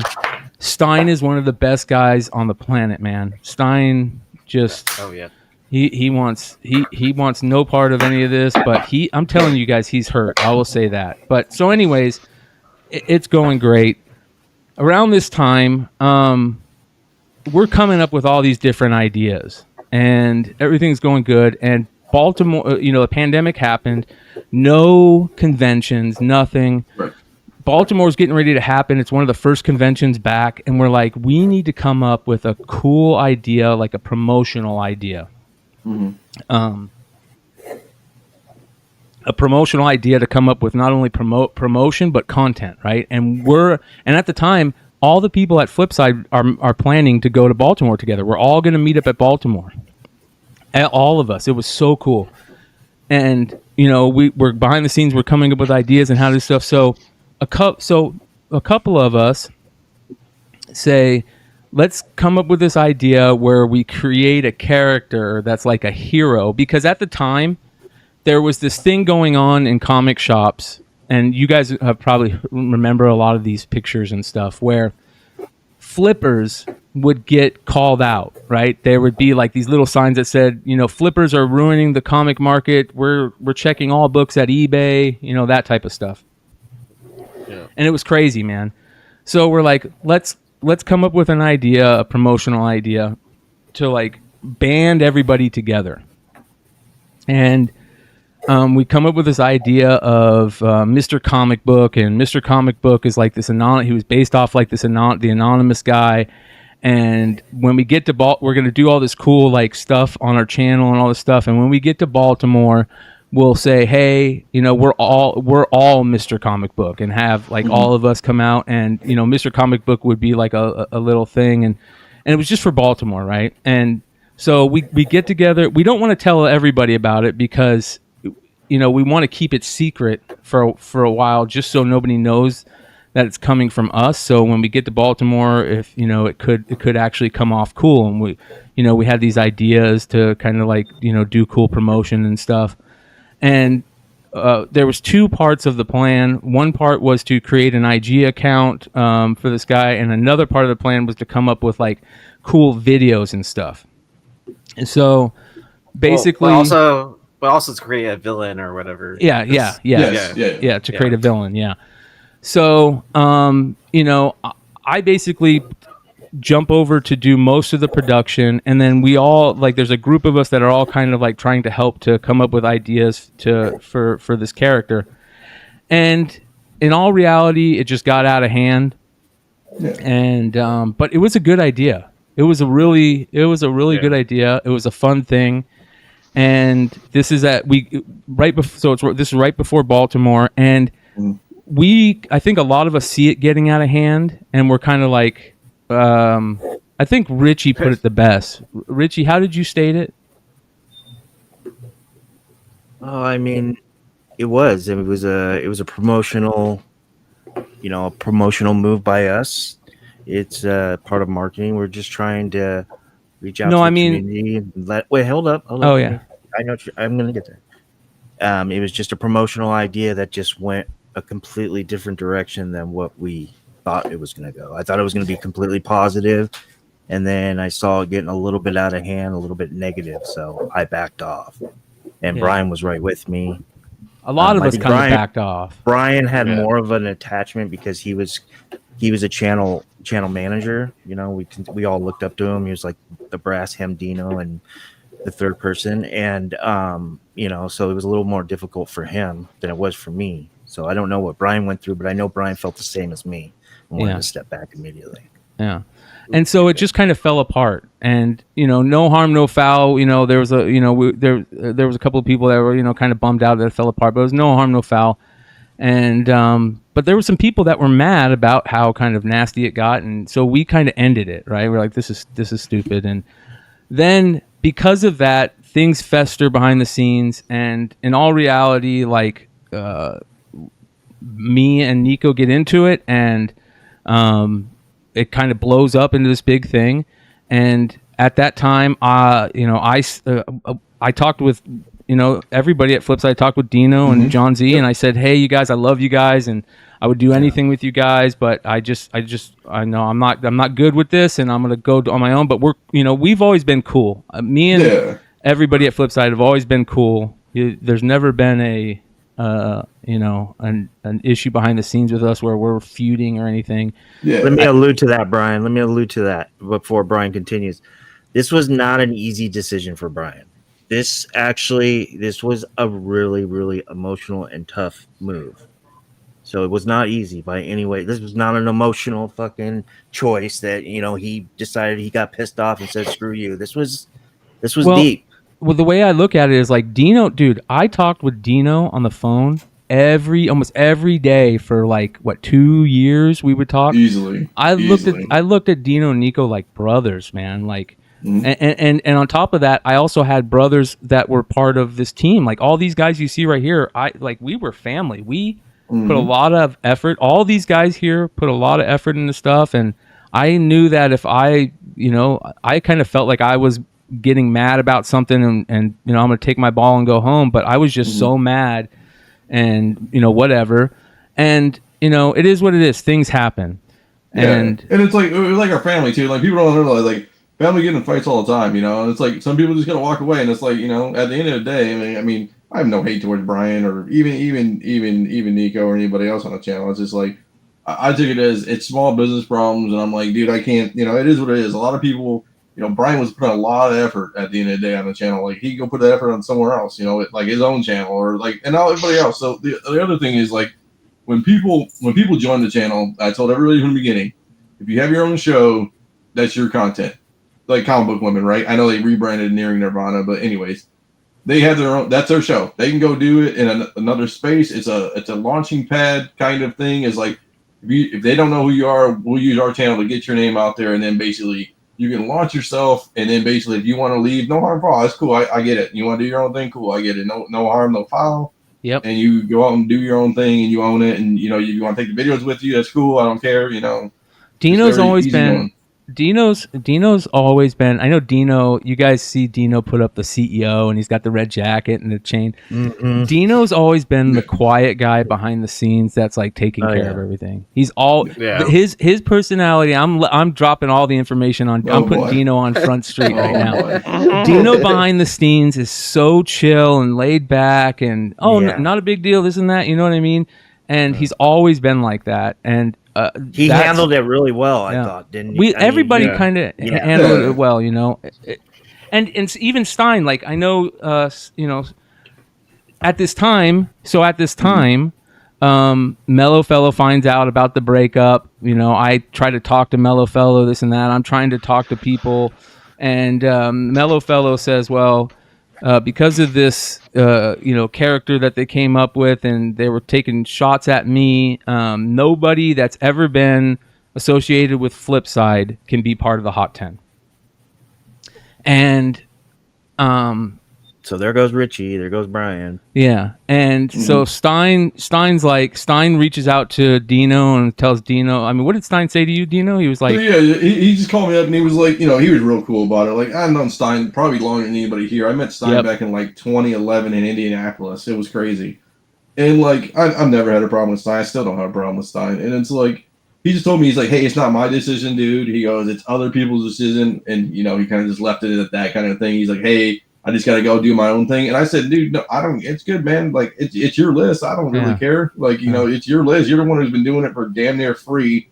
And every week, contagiously, every week with, you got family, you got other things going on, and you're doing this fucking free list that everybody's making millions and billions of dollars off of. And, I said, come on, dude.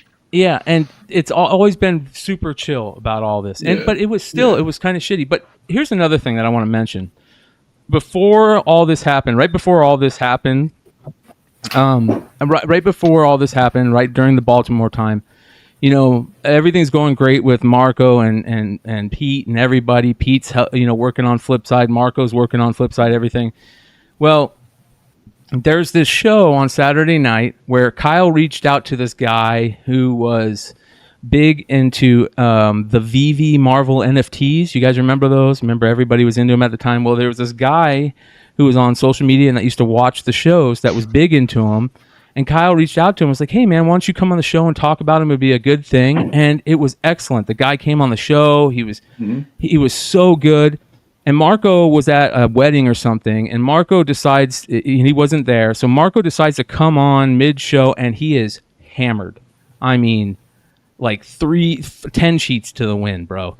And he just starts berating this guy for like 30 straight minutes. It was hard to watch. And I'm getting messages. I'm eating dinner with my parents, and I'm getting messages from people like, what the fuck, dude? You gotta stop this, So I jump on and I try to fix it, and we end the show, and this guy was berated so bad that he quit collecting comics. He wanted to like press charges. He was mad, man. He was livid. And it was like, bro, Marco, you can't be doing that stuff. You can't be. And for the record, so basically another, I guess, if you want to peel the curtain back, so like our shows, like in general, like everybody knows about me, is like no drama, right? No political shit, none of that like any of that shit. I don't even care about. Don't even matter to me. Just like I don't care about the money. I don't care about anything about that. Just at the end of the day, it's just like I want to be cool, and just like everybody who like me is like. When you listen to Flipside, or even you guys, it's like I just want a show where it sounds like we're just sitting around a campfire or like a table somewhere and we're just shooting the shit, and it's just cool like that, Yep. Like, and that's basically what it is, right? We all know that. And we're all having fun, right? And that's a good time. So Marco berates this guy. This guy, I feel so bad for this guy, and this guy was just so nice about it, about coming to us and help and coming on the show. He was just a good dude, and he got treated like shit. And Marco knew. Marco's like, yeah, I know you're probably not going to want me on the channel. And at this time, Marco goes over to Renovision, right? He's been working with Renovision a little bit. So, and then Peter told us too during one of our meetings with like everybody who was like a part of a show. Reno was like, hey man, it's just getting too much to be like, for me, because I have my own show. Because of CBSI, yeah. Yeah, and in his own YouTube channel, he goes, if I'm going to put in work, I'll put it on my own channel, which is cool, dude. I get it. I totally and we were get cool with it. Cool. Yeah, cool, man. Everything was great with Pete, and Marco went over to Pete's and started working with Pete's, which is fine, no problem. Mm-hmm. It is what it is. And they start Renovision starts popping, right? Yeah. Which is great. We were happy about that. That was amazing. We gave Pete the name the nicest guy in comics, and we used to always say, oh, the best content on YouTube, because Pete, always did really well with his recorded content, and we used to always talk him up. And so anyways, one of the guys that we definitely didn't want in on the whole promotional thing was Marco, because Marco he blabbers mouth to everybody, and he the whole time it's going on, he's freaking out and calling me and being like, what's going on with this guy? This guy's hacked. There was this, Nico wanted them to do this weird thing where they hacked the channel more than one time, and it was so stupid to happen, but we tried it, and Marco flipped out, and he's like, what's going, I know who it is. I have people that work at Google. I'm going to get the IP address, and he's calling me. I know who it is. It's Kyle and Matt. I know it's Kyle and Matt. It's one of those guys. I'm 100% sure. And I'd have to be like, no, dude, it's not. I don't think so. It's not those guys. Calm down, this and that. And it was actually me. Yeah. At my data center. It was actually me at my data center filming myself, not doing anything really. Exactly. Yeah. So wait, Yee's the person I got to go after? Yeah. Pretty much. Yeah. Pretty much. I've been listening in the background. Because I deleted all the videos. Well, so wait, can I weigh in real quick at that Baltimore thing just to put a cherry on top? Yes. I had no idea this was going on. Yeah. And and like Bryan said, it was getting mean and personal, and it was because they started taking shots at me. Yeah. And I remember calling Bryan, freaking out, because I'm a confrontational human being as is. Yeah. Like, let's get this guy, fuck this guy. And Bryan was talking me off the ledge like every other day because it was getting really personal. Yeah, yeah. And by that time, I think that, I can all talk about that behind the scenes in the after show lounge, but it just got out of hand. And you're right, it was like that. So, anyways, we ended it, and our thought process was to have it all to break it all off at Baltimore, but it just fizzled out, because of how crazy it got and how stupid it got.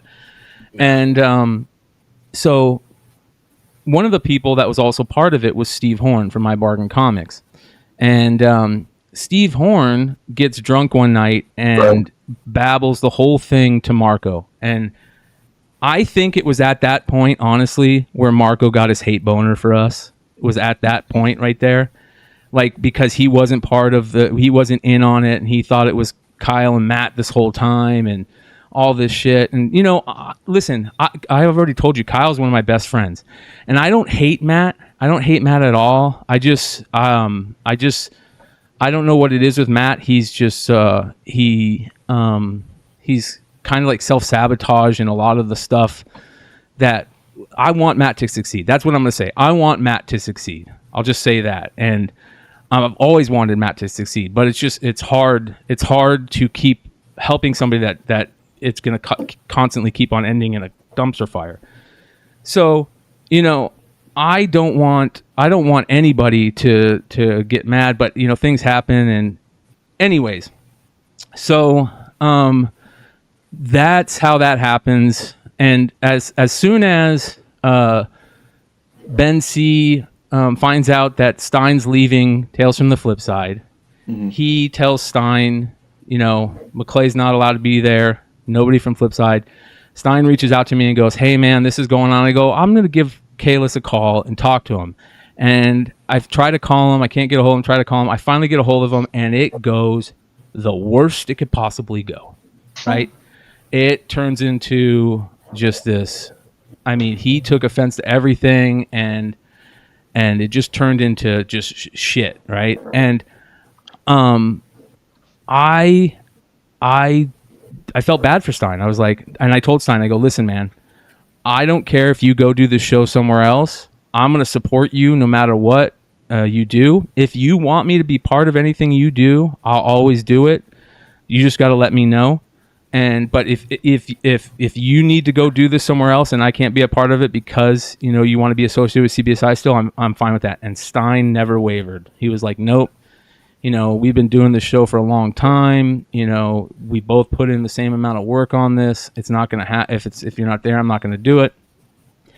And so Kalis kind of backs off, and Kalis finally calls me and goes, I know that I told Stein that it's either McClay or CBSI, and I gave him that ultimatum, but I know he's going to pick you, so I'm just going to say it's okay, and you guys do your thing. And I go, "That's fine. We'll just think that none of us, we both know we're here. We're not going to take shots at people."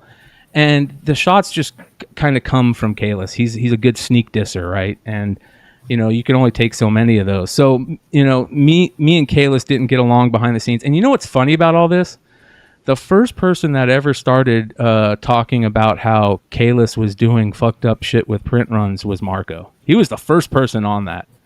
I guess Marco asked him to do something to get him some extra books, and Kalis told him, "Well, I can give you extra copies of this." And he's like, "No, I wasn't talking about the variant." And that's how that rumor, I think, kind of got started. Anyways, Kalis, me and him just kind of didn't get along, and this and that, and then all this weird shit happened. And funny enough, Kalis and Bolo became best friends again, and whatnot happens, and here we are. We're here, right? And I'll speak to that part. So back in the day, we wanted to get with Comic Tom, we wanted to get with Bolo, we wanted to get with Wood, we wanted to get with Key Collector, we wanted to get with all these people, right? Mm-hmm. And we went to CBSI about it, and he told me that we weren't allowed to go with any of those people. Yep. For whatever reasons he had. So we didn't do any of that. We could have been the groundbreakers and had all those people that are part of, I guess, the one collaborate. The whole plan for Flipside was to collaborate with everybody And then we kept getting told, no, you can't work with this one. You can't even mention this guy. I mean, at one point, we couldn't even mention Bolo. If Bolo would come up in the Flipside shows and one of us would highlight his message so the message came up on the screen, like this. Yes. Mellow Fellow would lose it and call me the next day. What the fuck are you doing? Da, da, da, da. Like weird shit like that, And, yeah, you talk about this, Remo. You say this should have been on Netflix. One thing I will give Nico is Nico, but he always said this should be a documentary because of all the fucking girly cheesiness behind the scenes. I'm gonna just sit down with a red jacket and a gold chain on right in the beginning. No. Yeah. So like Brad said, Red Hood's quiet because he's not involved in any of this drama. Like you would be surprised at a lot of the shit that I saw go on and was a part of, man. Like, oh yeah, but I don't bring that stuff up during the show. I mean, I like to talk shit and start new trouble. Yeah. But one thing I'll always remember, Brian and Dino, on those Flipside days were the Sunday conversations on what we were going to do to help everybody's channel. Oh yeah, or everyone's show on the channel, right? Yeah. And that was pretty special when we would all come together. And we'd all talk about how we were going to help comic book women, what we were going to do, help the new Saturday show with Marco and Kyle. That's when I felt like, man, this is super cool. Like everybody's working together so that everybody can have a quality show and get a lot of views and have good content, And we were cross promoting every show at the end of it too. And it was like the other thing too was like. We try to be like Vin Diesel and Fast and Furious, man. We're trying to be like family here, man.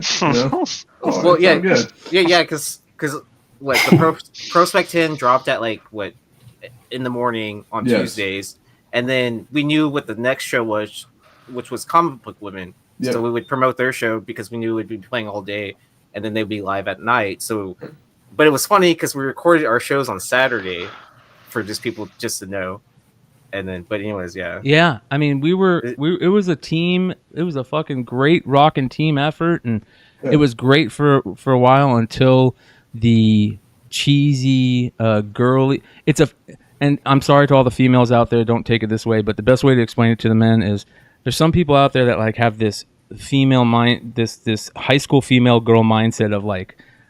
Pettiness, just pure pettiness, and it's weird. It's just like it's that mentality, that petty mentality. Well, I think too. It's like at the end of the day too. It's like I think having 40 people on and everybody thinks their shows. It's competitive, right? Because everybody wants to do better than the other person, but that can breed resentment sometimes too. And then some people are like, "Well, I'm not getting as much love as this person. I'm not getting as much love as that person." Yada yada yada. And just at the time, it's like. When people were trying to do a bunch of stuff, it was just, it was what it was at the end of the day. People, a lot of people, and I don't brag about this. I don't care, even though, during the era of COVID and his YouTube show, I was telling Bryan on the phone, we were talking before the show. Flipside is like the big bang of comics. Like, you see all these people, like Yeezee on the show, Comic Book Women start their own show. Bryan's got his own channel. Stein's got his own channel. Like, all these people got their own channel. And, like, It started from somewhere. Yeah, it started all from Flipside. Like, yeah. No. Well, and then big shout out to Mel for giving me a chance, too. Yeah. It started from a lot from just this core group of friends, right?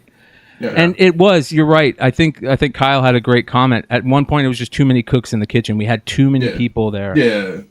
And that's just what happens. And it was tough, but it was always because there was a few people that never could get along that was always hampering us. And that is so. I hate that. I hate that so much. And to me, I thought like I have a really big place in my heart for that time period that we're talking about that was so great at Flipside. Dude, that was one of the funnest times in my life, like creating. The best way to explain it is to people that have ever been in a band or on a sports team. Dude, it's Guns N' Roses, but in comic books, man. Yeah. It's Axe and Slash and all these, like, any kind of band that has, like, a guitarist and a lead singer. That's what it's about, man. I mean, and that's what it is. I mean, at the end of the day, I mean, trust me, like I those are some of the best memories I'm gonna have in comics too. And it's just like, you know, it's just some things just don't go well, you know. Yeah, and we were so close, you know, when we started doing the dealer Flipside and Aaron was in the suit, we were getting other YouTube people from different channels or different whatever, channels, and we were like, starting every to. We had Thorough on, we had East versus West, and we had Skeff on there when no one knew who Skeff was. Like Comic Man Andy, like all kinds of people. We had Skeleton Keys on there, and Nerdy Girl was on there as well. Like, I think we literally had like pretty much like any. We had every influencer who's like a big influencer now was on that show. Yeah. Donnie Cates' wife, right? Yeah. So here's a real secret to that show. I wasn't wearing pants the entire time. It was always just the top half. Like, oh my gosh. Yeah. I'll tell you, I never wear pants. Yeah. So I was a dirty, dirty game show host. Never wore pants. So it was fun, but the whatever happened, and me and kind of Nico kind of had this big falling out, and it caused this big break.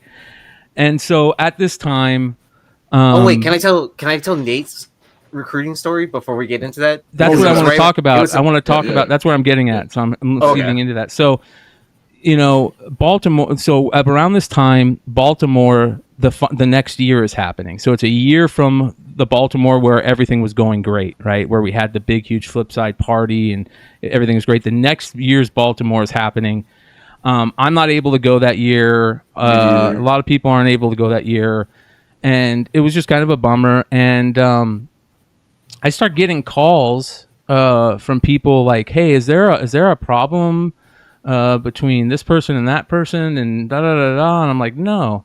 So, anyways, I get a call from the Hive Boys, and the Hive Boys are like, "Hey, dude." I get a call from Marco. And like after a show at like 1 a.m. And at this time, I'm still talking to Marco. Like I'm still talking to him like once every couple weeks. I'm saying, "Hey, how's everything going?" Da da da. We're still like friends. And he gives me a call at like 1 a.m. And like 2 weeks before this, Kyle had basically, the best way to put it is Kyle had like misunderstood something, or he understood something that I said the way that I didn't mean it to sound. And Kyle was like, "I'm done on Beyond Wednesdays," and he went over to Renovision, and he basically started a show with Matt, Absolute Geek Matt, Sam's a great guy. I love Sam still. Sam, Absolute Geek Matt, and a few other people over on Renovision. And me and Kyle, I kind of felt a little way about it, and me and Kyle weren't really talking, but I had called Kyle and told Kyle, we had a conversation where it was like, "Hey bro, we had a conversation where I said, "Hey, no, there's never any worries between us. I don't take anything that way." And Kyle's like, "No, I know we're good ultimately, but we kind of just weren't talking as much, And Marco calls me in the middle of the night one night and is like, he's drunk and he's at Baltimore, and he's like, "Hey man, is there something wrong between us?" And I go, what are you talking about, bro? I just talked to you the other day. I go, "If there's something wrong between us, I would tell you. I've always said to people, if there's something wrong between us, I'm the first person to get on the phone and call you. Not text you, not this. I'm going to call you if I have your number, I'm going to try to get your number." So, he's like, "Is there something wrong?" I'm like, "No, not at all." He's like, "Well, the Hive Boys came up to me and they were begging to come to be part of Renovision, and they wanted to do the show on Renovision. And I said, yeah, come on over." And they said, "Well, we have to make sure that you're cool with Bryan and all this and that." And I'm like, "What?" I'm like, I talk to the Hive Boys all the time. And he's like, "I don't know." And I go, "Well, the only thing I could think of is maybe they're thinking about, like Kyle leaving my channel and going to yours and thinking that that's a problem." And I go, "I'm cool with Kyle." And he's like, "Well, I'll tell Kyle to call you." Da, da, da. I'm like, "I'm cool with Kyle, dude. You don't have to do anything, And so the conversation ends. I was at that convention. You were at that, well. Okay. So yeah, I was at that convention because I was hanging out with Hive the entire time, and so I saw exactly what was going on the entire time. Like, Hive didn't approach them. I saw Marco approach them, and he was actively getting people like to join like Renovision, and then this is the time period when Comic Man Andy wasn't even creating content at that point in time, like just because he was upset with the whole how Whatnot ended for him or whatever, or his friends on Whatnot. And so, I mean, so bravo to Marco to get Comic Man Andy to show up onto his show and just continue doing stuff on his channel. Yeah, I mean, that sparked that. Well, so I get a call or I call Hive the next day, and I'm like, hey, I got this weird call last night, da da da.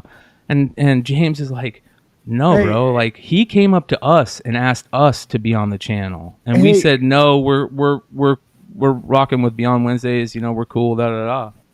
Go ahead, Hood. Hey, Brian, is that Ben C in the No, chat? that's a burner account. That's somebody. Oh, that's a okay. burner. I was about to say that he can go fuck his mother. Yeah. So, well, even the funny thing, Golden State Comics is saying is Comic Man Andy is still around. So Comic Man Andy at that time was like really down and out. He wasn't having too much, and Marco was trying to get Comic Man Andy to do Renovision. All these people, and then telling everybody else that they're begging to come on there. And I just found that kind of weird, and I didn't really say anything. And everything's going by, this and that, and I get a call from Comic Man Andy, I don't know, about a couple months back or so, or about half a year back, and he's like, hey, man, I'm getting these calls from this guy saying that you're a bad dude, and I shouldn't be doing a show with you, this and that. And then I go, who is it? And he's like, it's one of the guys from Renovision, and this and that. And I'm like, are you kidding me? And the next thing I know, like, I'm starting to hear from people, like, there's people that are actively trying to like send people messages behind the scenes. So this whole thing happens where me and Renovision, Marco does a show about, I don't know, 4 or 5 months ago, where he's just actively talking shit about all of us. He's got nicknames for us. And that was always my problem with Marco, is like, if you're going to talk shit, at least say my name. There's that whole moment where I jumped on their show where I told them that, like, hey, if you're going to talk shit about me, say my name. Don't be a coward and give us nicknames, and say our names, And he was just going off, and he's telling all these stories, and the next thing I know, I'm getting messages from people being like, are you this? Are you that? Are you this? I'm like, no, what the fuck? So, I finally try to get a hold of Marco. I try to call him multiple times. He won't answer. He's actively ducking me. So I call Pete, and I say to Pete, I'm like, hey man, I don't care if we're not friends anymore, but I've always been really good about your channel and always talking you up, even with all this stuff going on behind the scenes. I've always said, how great Renovision is, and even told people to go check out Kyle's new show on the channel when it started, all this stuff. Like this is ridiculous. And Pete's thing is always, hey, I don't take part in this stuff. I don't care about this behind the scenes stuff. And I told Pete that, I don't feel that way. Pete was on the show saying, these people out there that think that there's a problem, they can call me. And I'm like, I'm calling you. That's what I'm doing. I know that was about me. Like, you don't have to. And it just felt like now Pete's and Marco are these guys over there. They're just acting really cheesy.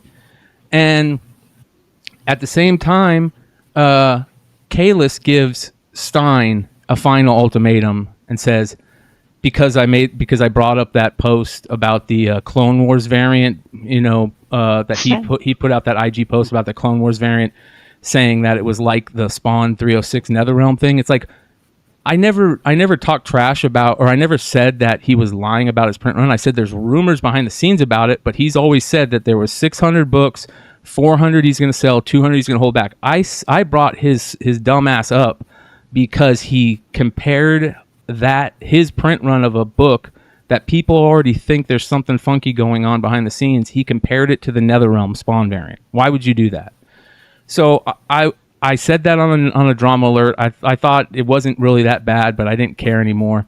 And Ben C. Mellow Fellow lost it. He said, McClay's got to go, this and that. And that was just what recently happened. So that brings everything up to date, right? And I just want to say about everything that kind of happened. And you guys, I'll let you guys get in here too if you guys want to say anything. I just want to say about the reason why I think it's so disrespectful what Pete did is because during one of the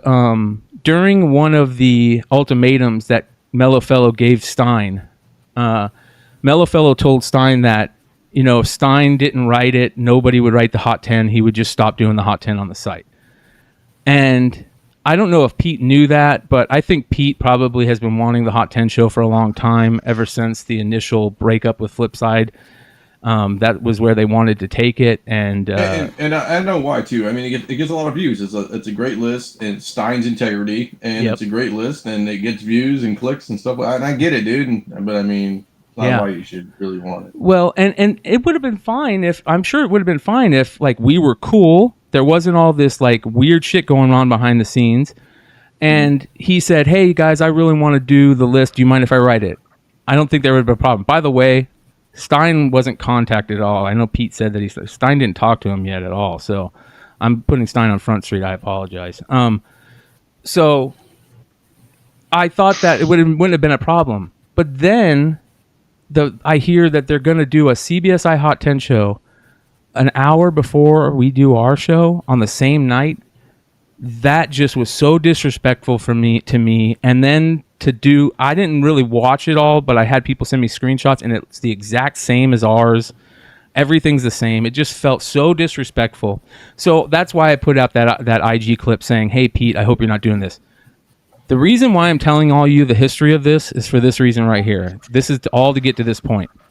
After I put out that IG clip that night, I woke up the next day to phone calls from 4 people, probably 10 to 15 direct messages on Instagram. I even got a message from people on eBay to my eBay store telling me that people from Renovision and Mellowfellow were reaching out to them behind the scenes and telling them that I'm a bad person.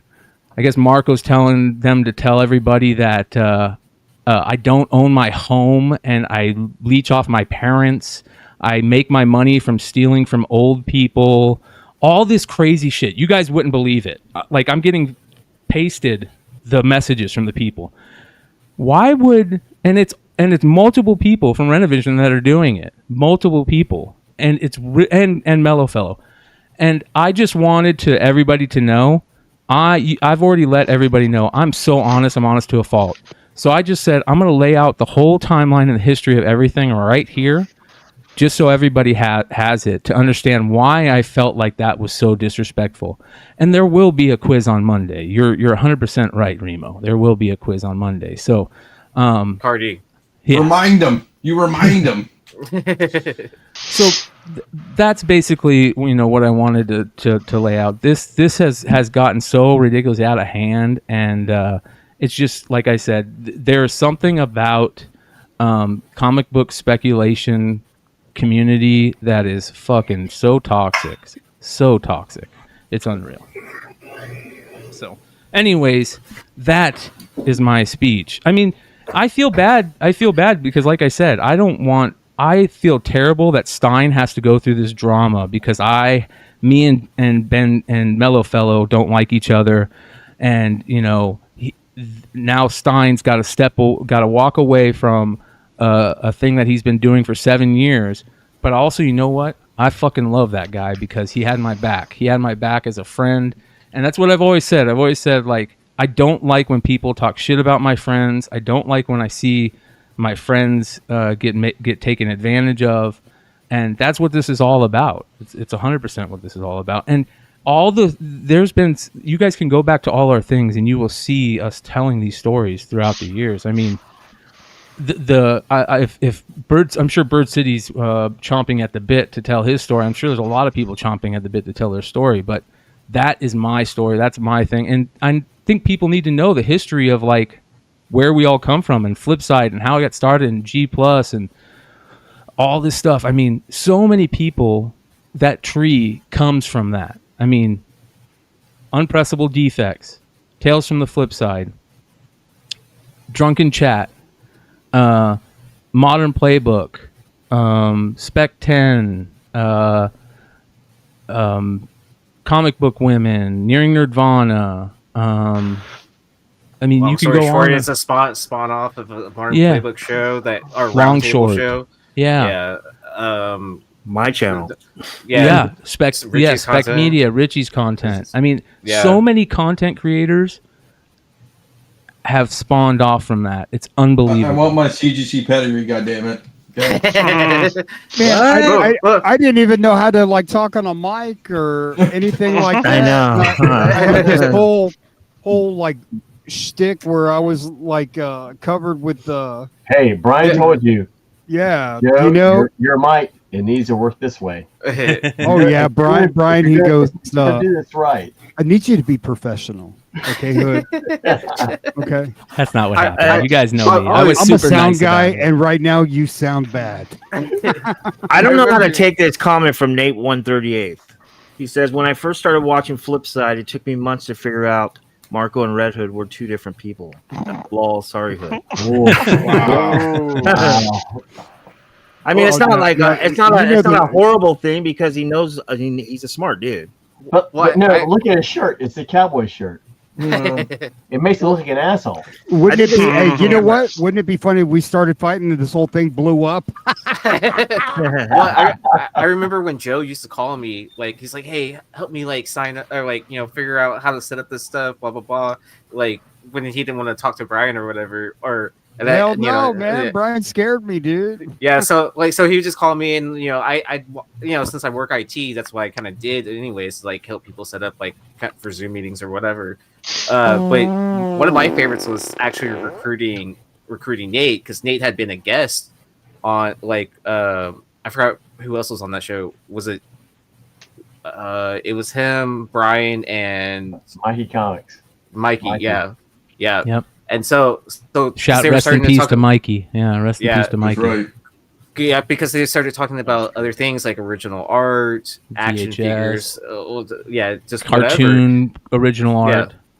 And then during one of those group calls, everyone was saying like, "Well, Nate Trial by Gods lives in Houston. You should like hit him up."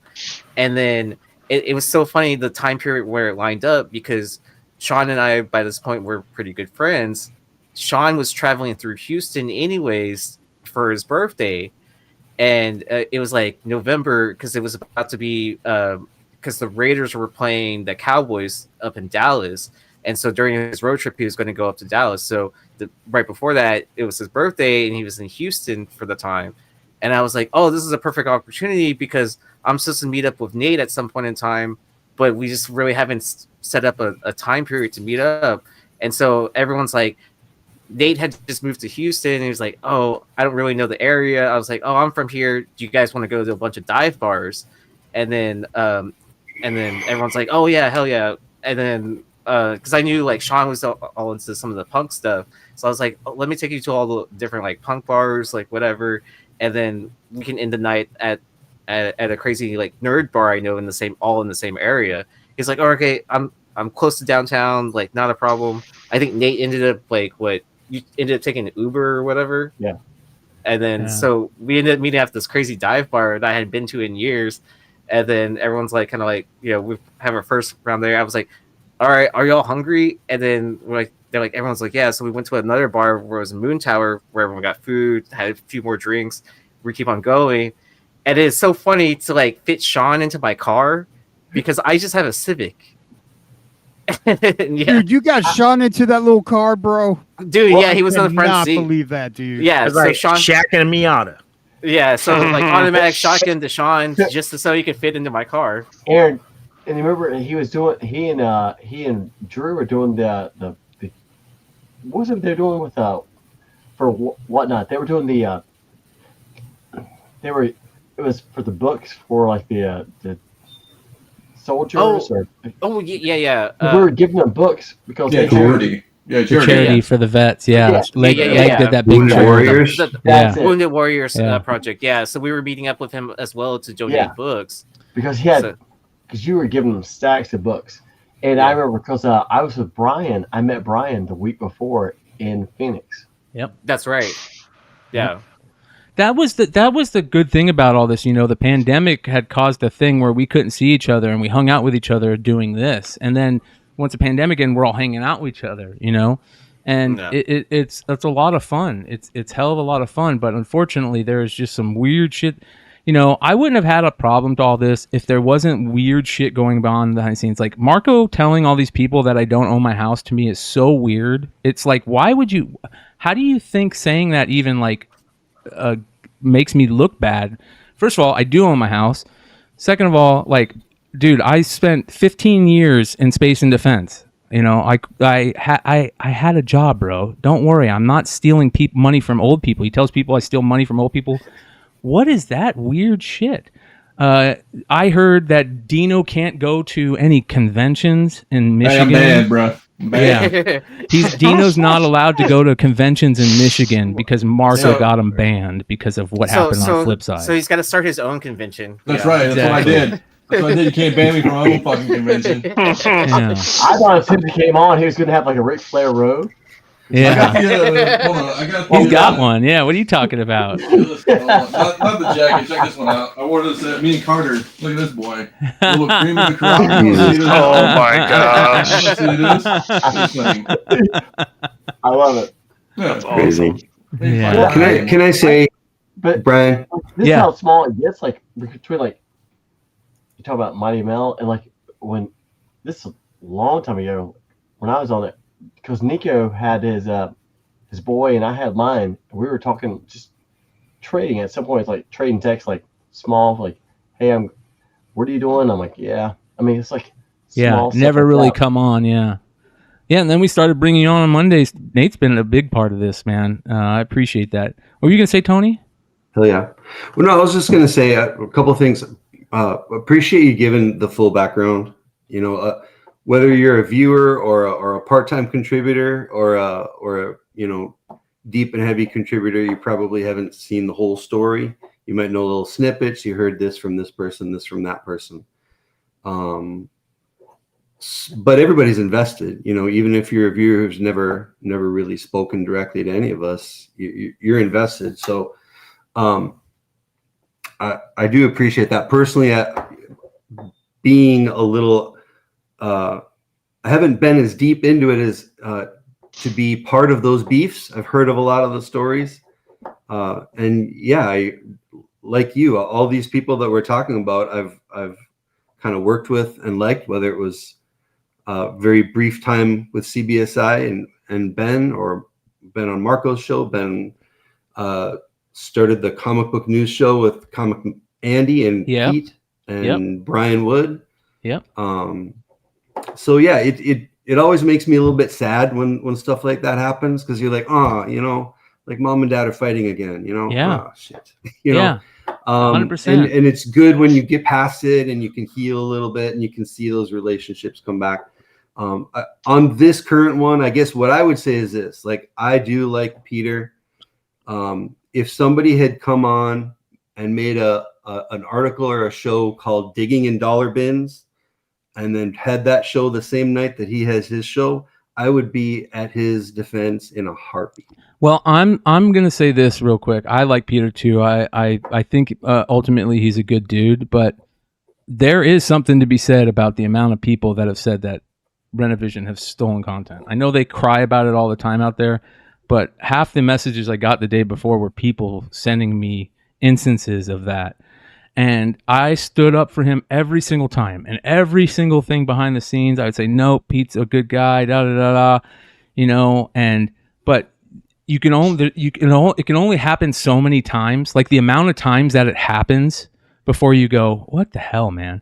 And half of it, I still, you know, put up to like, we're all talking about the same shit. That's another thing. That's another thing that pissed me off. Like, Rena has this great site. He's got these great videos. I swear every show he has is about a list or a hot this or hot that.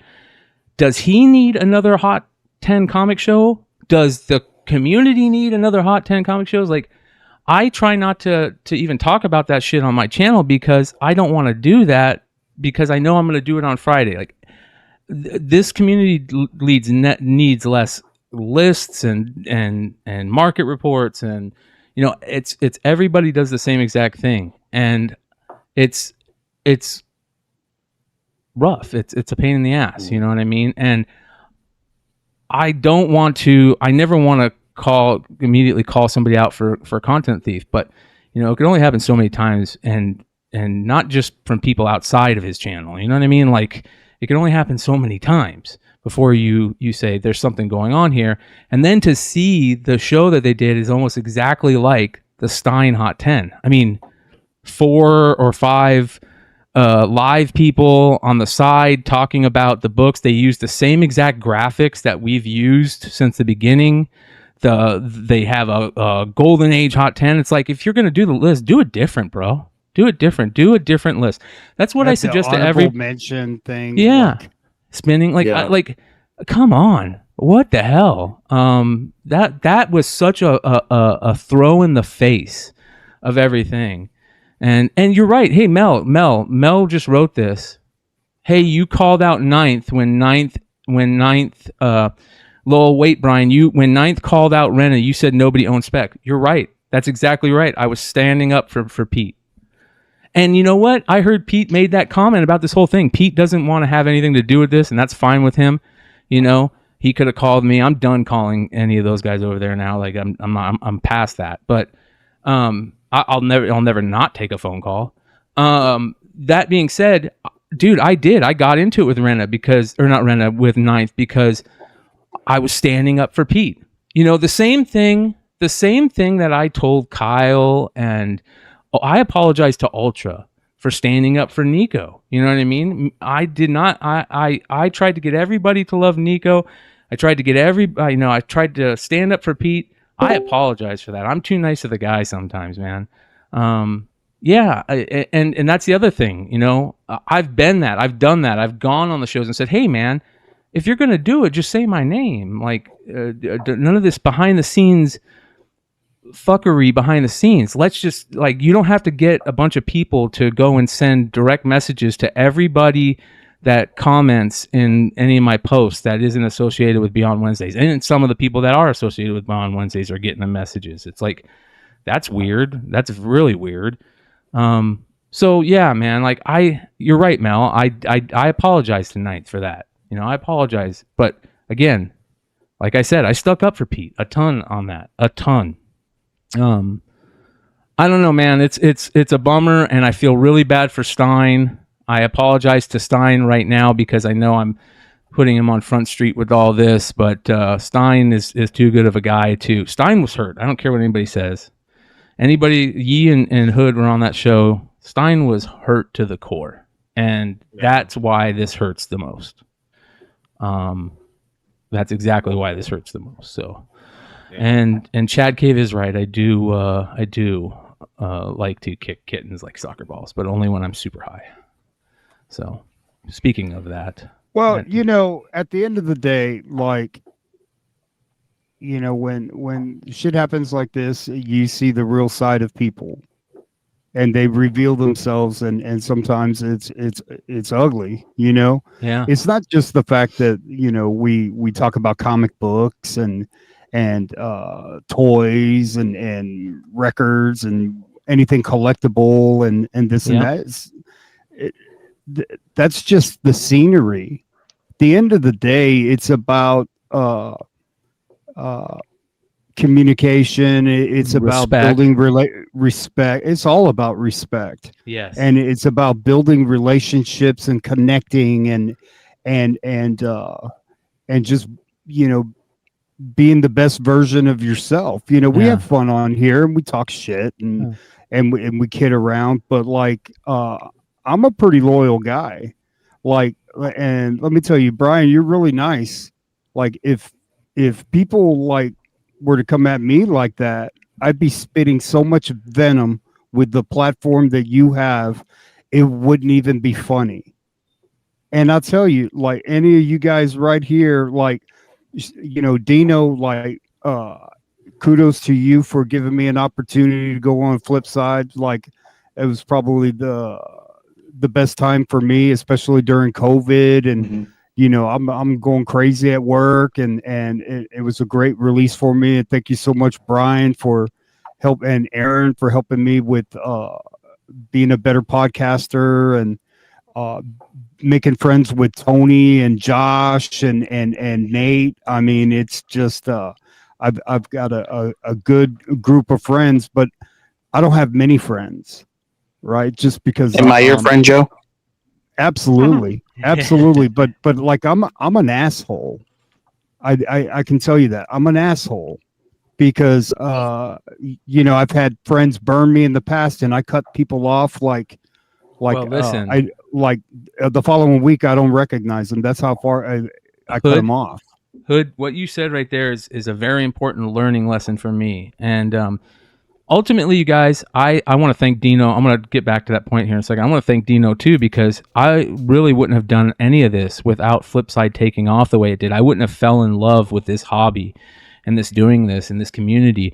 I have so much fun getting on these shows and hanging out with my friends and creating content, and it's my hobby. It's what I love to do. You know what I mean? And but I'm going to take your advice, and I have to stop being like all my best friends are always like, you got to quit being too nice.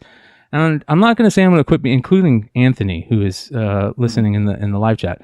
I am not going to necessarily quit being too nice, but I'm definitely, my circle's getting smaller, man. You know what I mean? Like, you have to be, man. And it's like, for me, it's like the whole, like, I guess it's easy for me because I don't really get pissed off about things theoretically, but it's like, for me too, it's like, that's what I take it as. Like, if it's drama, I don't even care about it. You know what I'm saying? At the end of the day, it's like, whatever, man. They can say whatever. Somebody else can say whatever. Like, you're going to have friends. You're not going to have friends. You know how many people have come back to Flipside? It's like people come back to Flipside. People don't come back to Flipside. It don't matter to me. Yep. Eventually they'll come back. And if they don't, cool, whatever, man. It's all good. Like, it's always what it's been in the end. It's been a place for people to get on together, shoot the shit, talk about what they love, and this and that.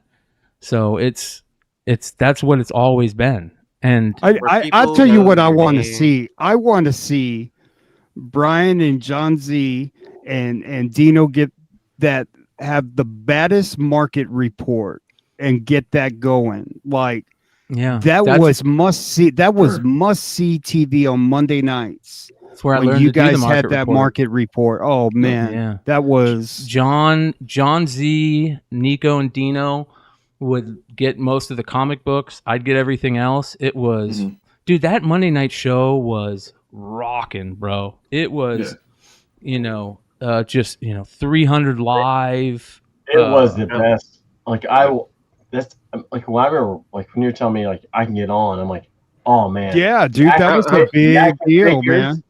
Yeah. Oh yeah. Well, the action figures. I was like, because they had the comics already done, but the action figures and all the other stuff. I'm like, I remember watching one time, and there was one part. There's a Silverhawks part going for $300. I'm like, yep, my lucky Lord. I'm like, I know exactly what that is. I was like, I've got it over there. I'm like, oh, who doesn't know that one? I was like, oh, it's like, oh man. Yeah, man, those Monday shows were like fantastic at that time period. And you know what? Here's the other thing. I think that the community was really important part of, like, the world was shit at that time, but comics were good, and the comic content YouTube speculation community was great. And we kind of like got away from all the bullshit going outside of the world, people losing their jobs, not being able to go outside, all this craziness. We got away from that by having fun on Monday night or Tuesday night or Saturday night or whatever, and it was even fun to get together in those meetings at that time and talk. There was so fun brainstorming. Just brainstorming for anyone's show, because where it's like kind of like, hey, we're going to try out this segment, or I just remember like, oh, I'm going to try out these different graphics and stuff like that. And, and it was like, okay, just rearrange this and it'll look a little bit better or something like that. I think Monday night was totally different. Yeah. Oh yeah. Well, I remember the first time I remember the first time I actually got asked to be on a Monday night show. Yeah. And I was actually kind of nervous because I was just there were a lot of people watching. Yeah. Yeah. So like, because I remember Dino calling me. He's like, hey, are you ready to come up to the big leagues and stuff like that? And I was like, what are you talking about? He's like, are you free Monday? I was like, oh shit. I remember trying to get on one of the shows, and then on the back, and it was like Bryan, Dino, Carter, Leg. It's like I just watched all these guys for those were the shitty ones, Kyle. Those were the shitty ones. Yeah. Well, the thing for me too is like people like we went to Baltimore one year, and that dude came from Hawaii and gave us like a luggage full of like chocolates and nuts and everything. Oh yeah. Dude, I was like, what the hell is going on? People like come up to me and like, it's crazy. It's like, didn't he give you some original art too? Yeah, dude. Dude. It's like people are so nice, and it's like they at the are. end of the day, like and for me, like I used to get messages during COVID too, like Bryan says, like I had people come up to me and like at the end of the day be like, you got me through COVID, like even like Widow was saying, like even viewers, like I was all depressed and like I just knows that like all these shows were happening and stuff, and that's what makes my heart better. Is like I know that at least I help people out. That's all I really want to do with the show and all the shows. Like I think we should do Dino's wall in the back because like I remember there was white, then dark, and then there was one row, two rows, multiple rows, and all of a sudden Dirty Flipper and got turned on. So my wife bought me that off of Etsy. For that. But yeah, dude. So I built this podcast room. But that was the best part. Like you saw, like it evolved. Yeah. Being in Baltimore that year, bro, was so much fun. I remember.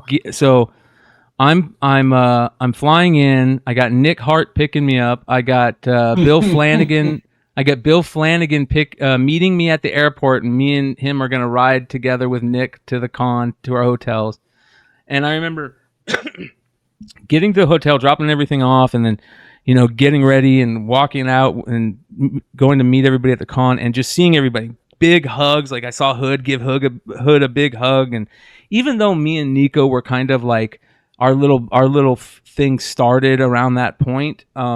I still like it felt good to give Nico a hug. It felt good to give Dino a hug. I remember Lucas was there with his family. He was there with his wife and 2 kids. And we had put together this really cool, we got this room. Dino got this room. We got all these pizzas and all this alcohol.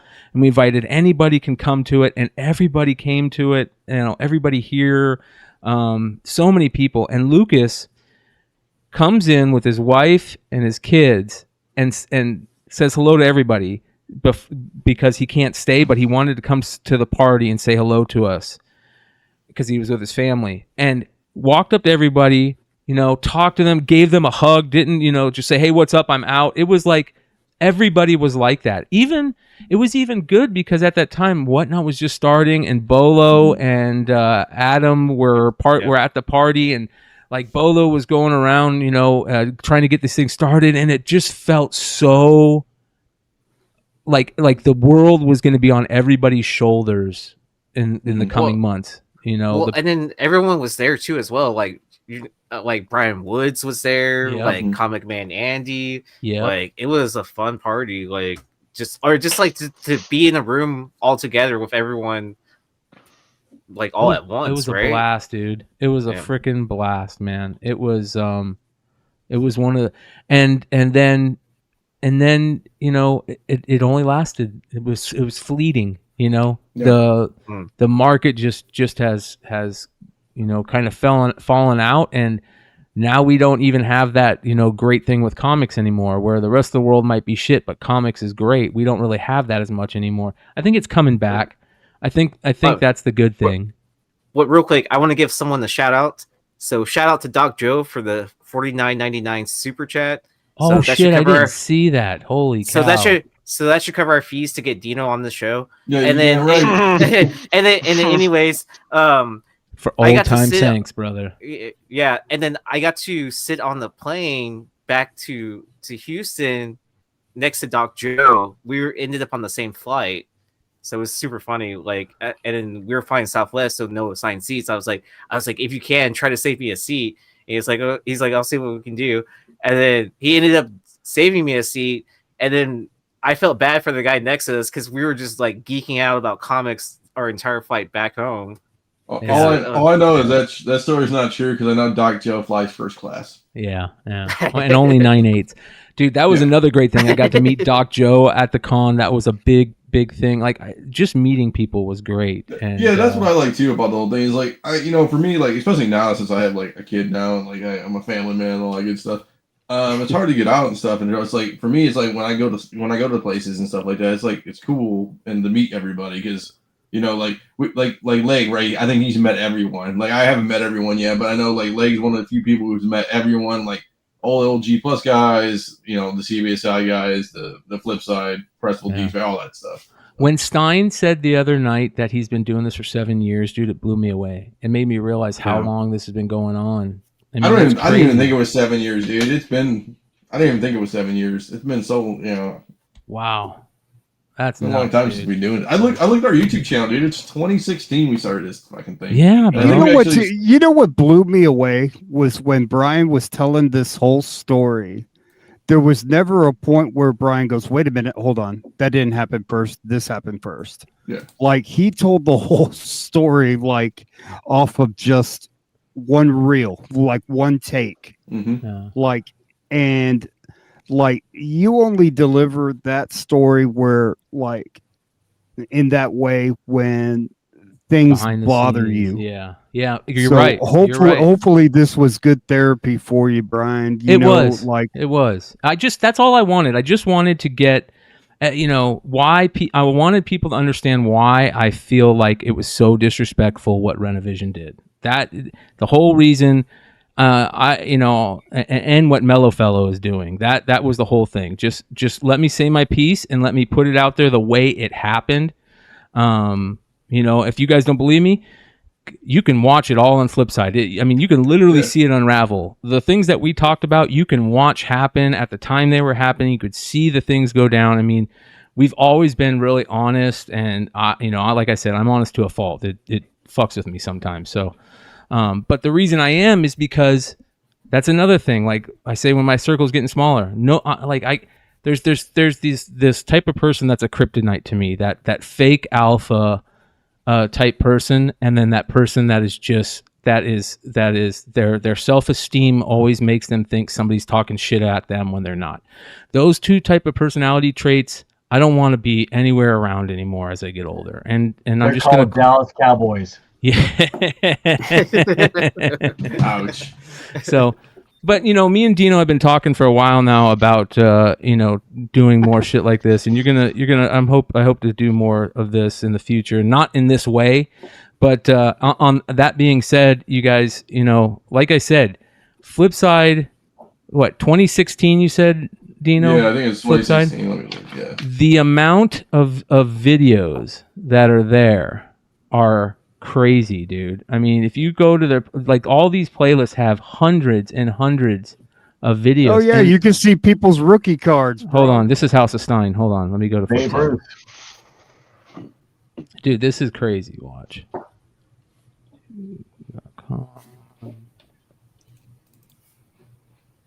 Yeah, we have 1,200 videos, bro.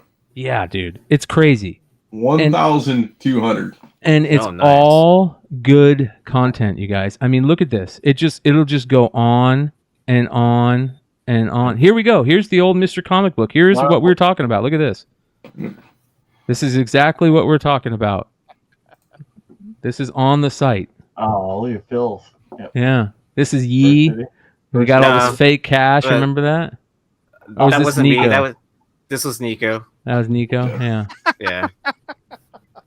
I probably edited this video though. Yeah, you probably did. I think you did. Yeah. Look at Yee on Dealer Flipside. Hell yeah, bro. Yeah. Look at Yee. Well, the funny part was a viewer even offered to Photoshop my head on what's his name? Is it Howie Mandel? Yeah. Yeah.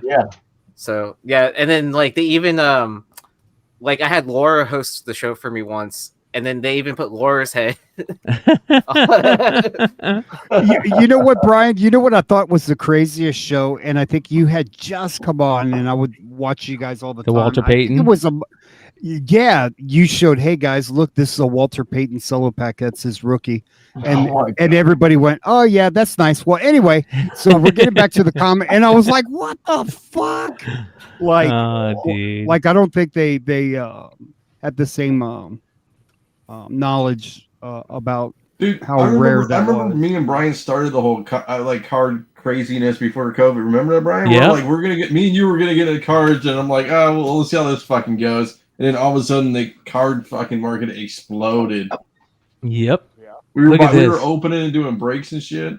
Here's So the dumb. first Tales from the Dark Side. Here's some old Renovision or CBSI stuff with Three Comic Monty. I remember Morello that. and Renovision. By the way, here's another thing that I do want to say real quick, and I'm gonna let me change this to this real quick. I want to say this to all the writers out there on CBSI. I apologize if you took me saying CBSI as a joke as against you. I know Morello. I didn't realize that was Morello at the time that I was talking to on the post. I don't disrespect the CBSI writers there at all. I feel so bad. None of them ever got paid. They never got anything. Stein never got a dime, never got anything but a few comp books for doing the Hot 10. Yeah, nobody. So to all the people out there at CBSI, I give you the most amount of respect. As a matter of fact, I think you should get paid now. Get paid. Mellow Fellow, pay your writers over there, or get rid of the website. That's my thought process. And they did a lot of work. So shout out to all the writers over there who are just trying to do cool stuff. It's a tough thing, especially when you're doing it for free and you got people complaining about it. So yeah, I mean, look at this. This is when Mighty Mel V hit 1,000 subscribers. We made a look at this. Mighty Mel V.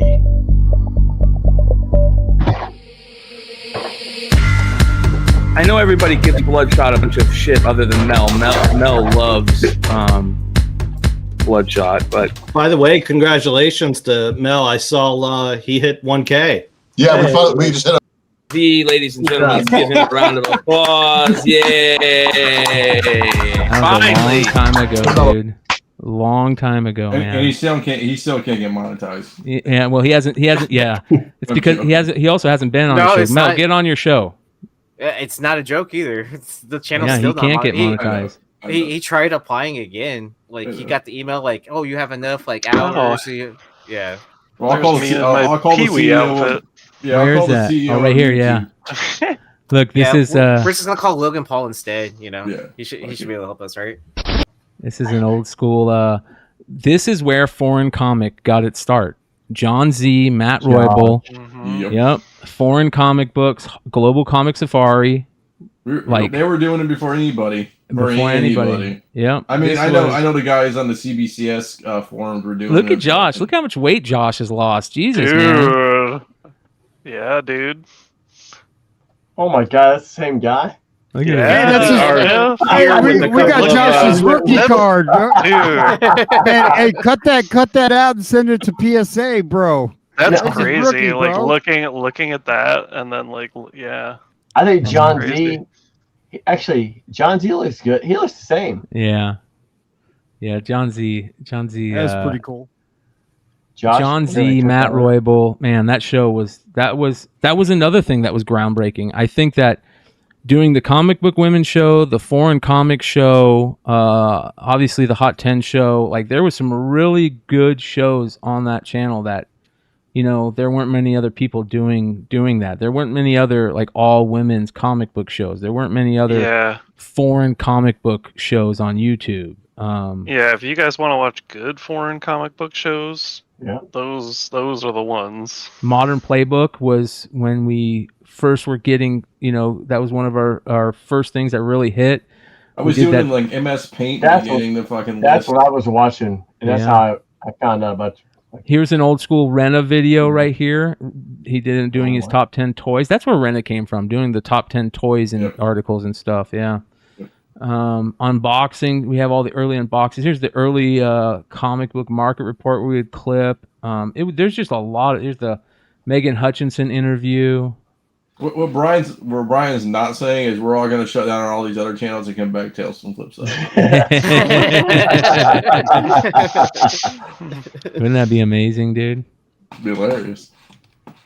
It's in the Red Wings. It goes full circle, right? Full circle. Yeah. The Red Wings kill. It'd be like LeBron coming back to Cleveland, bro. It's about Detroit getting another cup. No, that's what it's about. That's what it's always about. Always about Look destroying. at just a ton of stuff, dude. Look at all this. I mean, it's And unbelievable. some of that shit's timeless, dude. I mean, you click on that stuff and it's like some people are like that Ghost Spider book, man. Like that's still a hot book, man. Yeah. Like Yeah. Thank Yeah, you, George, here- for the trade. Here was when we got back from Baltimore. Look at this. Yep. Oh boy. Sorry. Old school. I need you to get back doing these graphics. Been a long time. There you Yeah, go. man. I left Flipside before I got my own cassette tape, man. This was just I for the love Paul. this was the Monday night show opening. Yeah, dude. that's right. Monday night. Yeah. Lag. Yeah. Carter. Carter's is the original OG, but here's look at that. Oh, I That's forgot how much I drank throughout Baltimore. Oh my god. Yee, Hive Comics, Leg, James. The story of trash can beers. Yeah. Came from this con. I'm gonna tell you something special about this. I You see remember the everybody shot. just take that. You see everybody just take that shot and just like that face that they had. Yeah, look like they want to die. This is BigLegg. This is BigLegg right here, and he's putting his head in his arms because Casey the mighty Casey is about to strike out, ladies and gentlemen.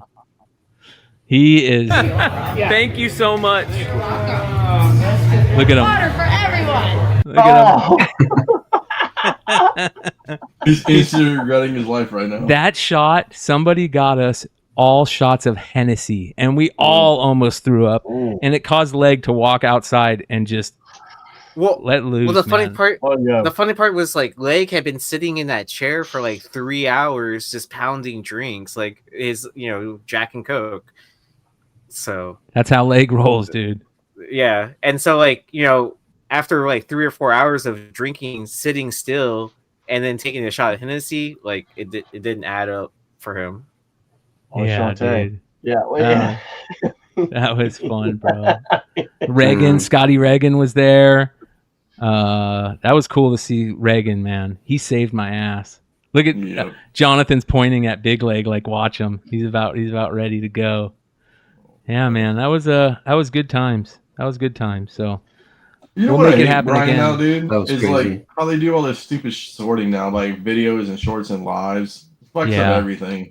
Yeah, yeah, it is, and it's how they've put everything together. It's hard to navigate. One of these days, so we've been talking about this on the channel real quick. I'm going to go back to the base. Hold on here.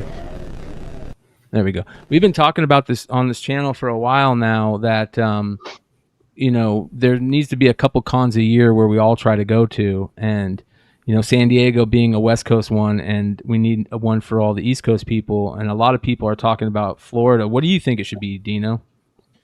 What would you want to be the East Coast con that maybe you and the wife get to drop the kids off at the Peeps house for a weekend?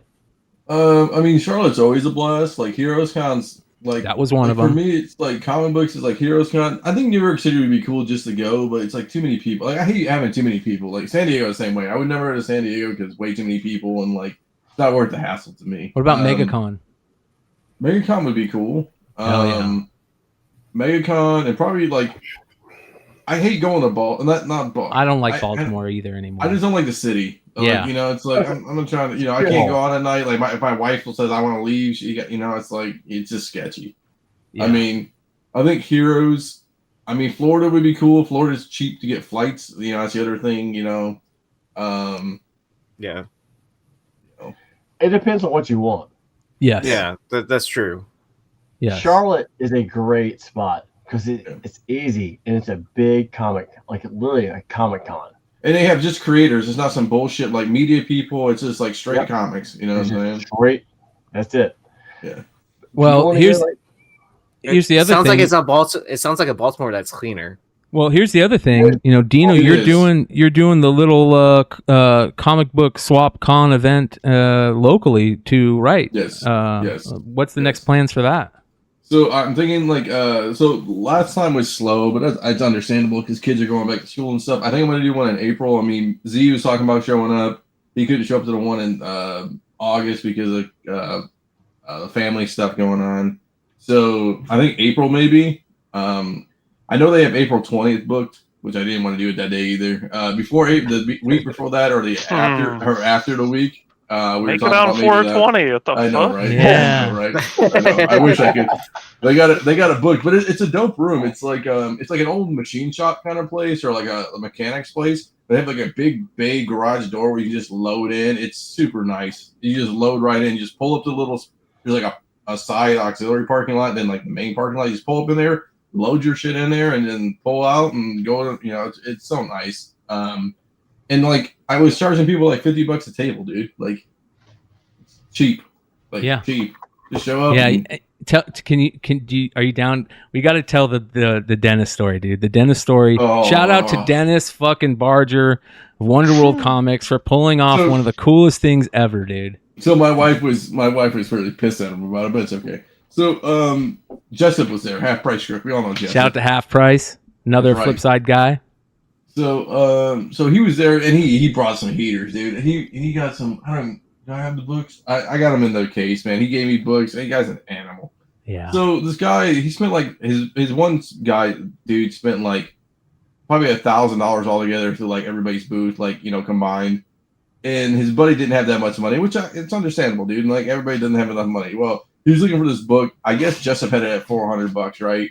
So Jessup being Jessup's like, well, I can do it for like $200, like half off, which is like insane as it is. And he's like, oh, all I got is $100 cash. He's like, well, I'm not going to give it to you $100, so $200 is the price. And so fucking, his buddy's like, hey, I'll just give you the $100. And he's like, cool, okay. And he goes, well, I'm not going to do that because it's a $7 transaction fee if I got to give you money. So this just set off Dennis because it was a $7 transaction fee. The guy, just came down from half. And then the guy was going to give him money to like buy this book, and he still didn't want it. So Over a $7 transaction fee. Correct, $7. Dennis, in all his glory, berates this guy in front of everybody, slams $200 on the table, and buys the book from Jessup just to spite him. And just puts it in his like slab of shit wherever he's putting stuff. And so these guys are all pissed off, kind of on their own fault. Yeah. They leave the fucking con, and Dennis like, I'm gonna go walk outside. I need a break after that, which is cool. Like, not even 3 minutes later, I hear this intense honking outside, right? I'm like, that's interesting. I tell the boys, I tell Carter and everybody, I was like, I bet you that's fucking Dennis's ass getting honked at by those boys. So like, it's been like 15 minutes after Dennis smokes. He comes back in and he goes, I go, hey Dennis, were those guys honking at you? Were those guys honking at you because you fucking told them off over $7? He goes, yeah, they were fucking honking at me in their fucking $70,000 Lexus. Yeah, I don't know. I mean, trust me. I've sold a lot of shit. I can sell ice to Eskimos at the end of the day. And for me, it's like, I understand when people want to deal, but like, you can't just be like, it's like, come on, man. Like, I mean, Jessup, we all know Jessup. He's a great guy. And it's like, he went from half. Like, dude, like, come on, man. Like, I could just see Dennis totally doing that by like looking at him and hearing this and going, "Are you fucking kidding me? $7 for fucking like, $7?" So me and Carter are on the other side of the room, which I mean, it's not a big room, but it's like we can't hear what's going on. But Dennis gets allowed to tell a story. We're like, is Dennis telling the story, or is he like berating this dude? And he was just destroying this guy over there. So, but it was funny. I thought it was pretty good. So another one coming up soon. We'll let you guys know definitely when it is. Yeah, you guys want to come out, dude? It's like it's nice. It's like probably 40 minutes away from the airport. It's not terrible. It's not that big of a deal, man. I'm thinking like, and the thing too is like for me, it's are you gonna get banned from your own con? I might. My wife yeah. Me. Marco not gonna allow you in your own con. Maybe happen. So for me, it's like I just take it as like. Maybe that becomes a con. Like I know Harper shows are cool in Ohio and stuff, and I thought maybe this might be the show that gets somewhat bigger. Because like probably honestly, me and Barger were kind of talking about it. Because afterwards, I'm like, I only had like 8-9 vendors in there. I go, how many do you think I really could put in there, Dennis? He goes, you probably could put 30 vendors in that little last space. 5 rows, 5 rows, 5 rows, and then make have 6 deep, and then have an aisleway on the left for people to come in and out. So I mean, once it starts getting pretty bigger, I think we could maybe make it a destination thing, and like maybe have people come out. I mean, I don't know. We'll see at the end of the day. Whoever this person is, I hilarious, know. dude. These are great. hey, if he wants to come out, it's funny. Like, I don't know. I mean, I know. P.S. My dogs are fine. It's they're just sleeping. Okay. Yeah. I don't know, dude. I don't know. I'm just gonna try to be cool with everybody. That's my thing. Like, I know we always talk about karma, right? Karma always comes back to people, and that's how I look at it, dude. Like, yeah. Well, I'm going to be cool with everybody that's cool with me. I'm going to show respect to everybody that shows respect to me and my friends and the people I care about. Otherwise, then, yeah, go fuck your mother. You know what I mean? Like, I'm not gonna be a complete asshole and, turn into like Howard Stern or turn into, some raving lunatic. But I am gonna like, no, I don't need any of that fucking bullshit around me anymore, or part of what I do and who I do it with. And I will tell you if you're fucking being a douchebag. That's just the way it is, And again, you guys know how we roll on this channel. Like this channel always has a spot on the show for 90% of the people out there. Unless you're somebody like said one of the people that are those douchebags that have talked shit about the people I care about and my friends and that I don't respect, it's gonna be very hard to get you on the channel. But for the most part, you can always call in live to the Discord. So you guys check it out. Fucking call in live. We're gonna go hang out on that Discord after the show. That's where we'll be. So that being said, you guys.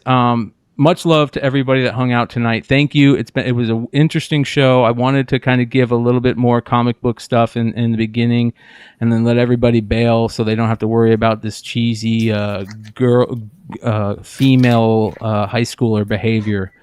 But it is what it is, and I think that we laid out the history of everything. And on a good note, shout out to Dino for coming over here and hanging out with us, man. I appreciate the hell out of you, man. No, thanks, man. I appreciate it too, man. Hey, I got that memory like an elephant, dude. I don't forget things. Hey, yeah, man. I'm with you, bro. I'm with you. So, we are going to jump into the Discord, you guys. If you guys want to come hang out in the Discord, you'll find us there in the After Show Lounge. We'll see you there. What's coming up this week? Check out all these guys' content. You know where to find it. Peace.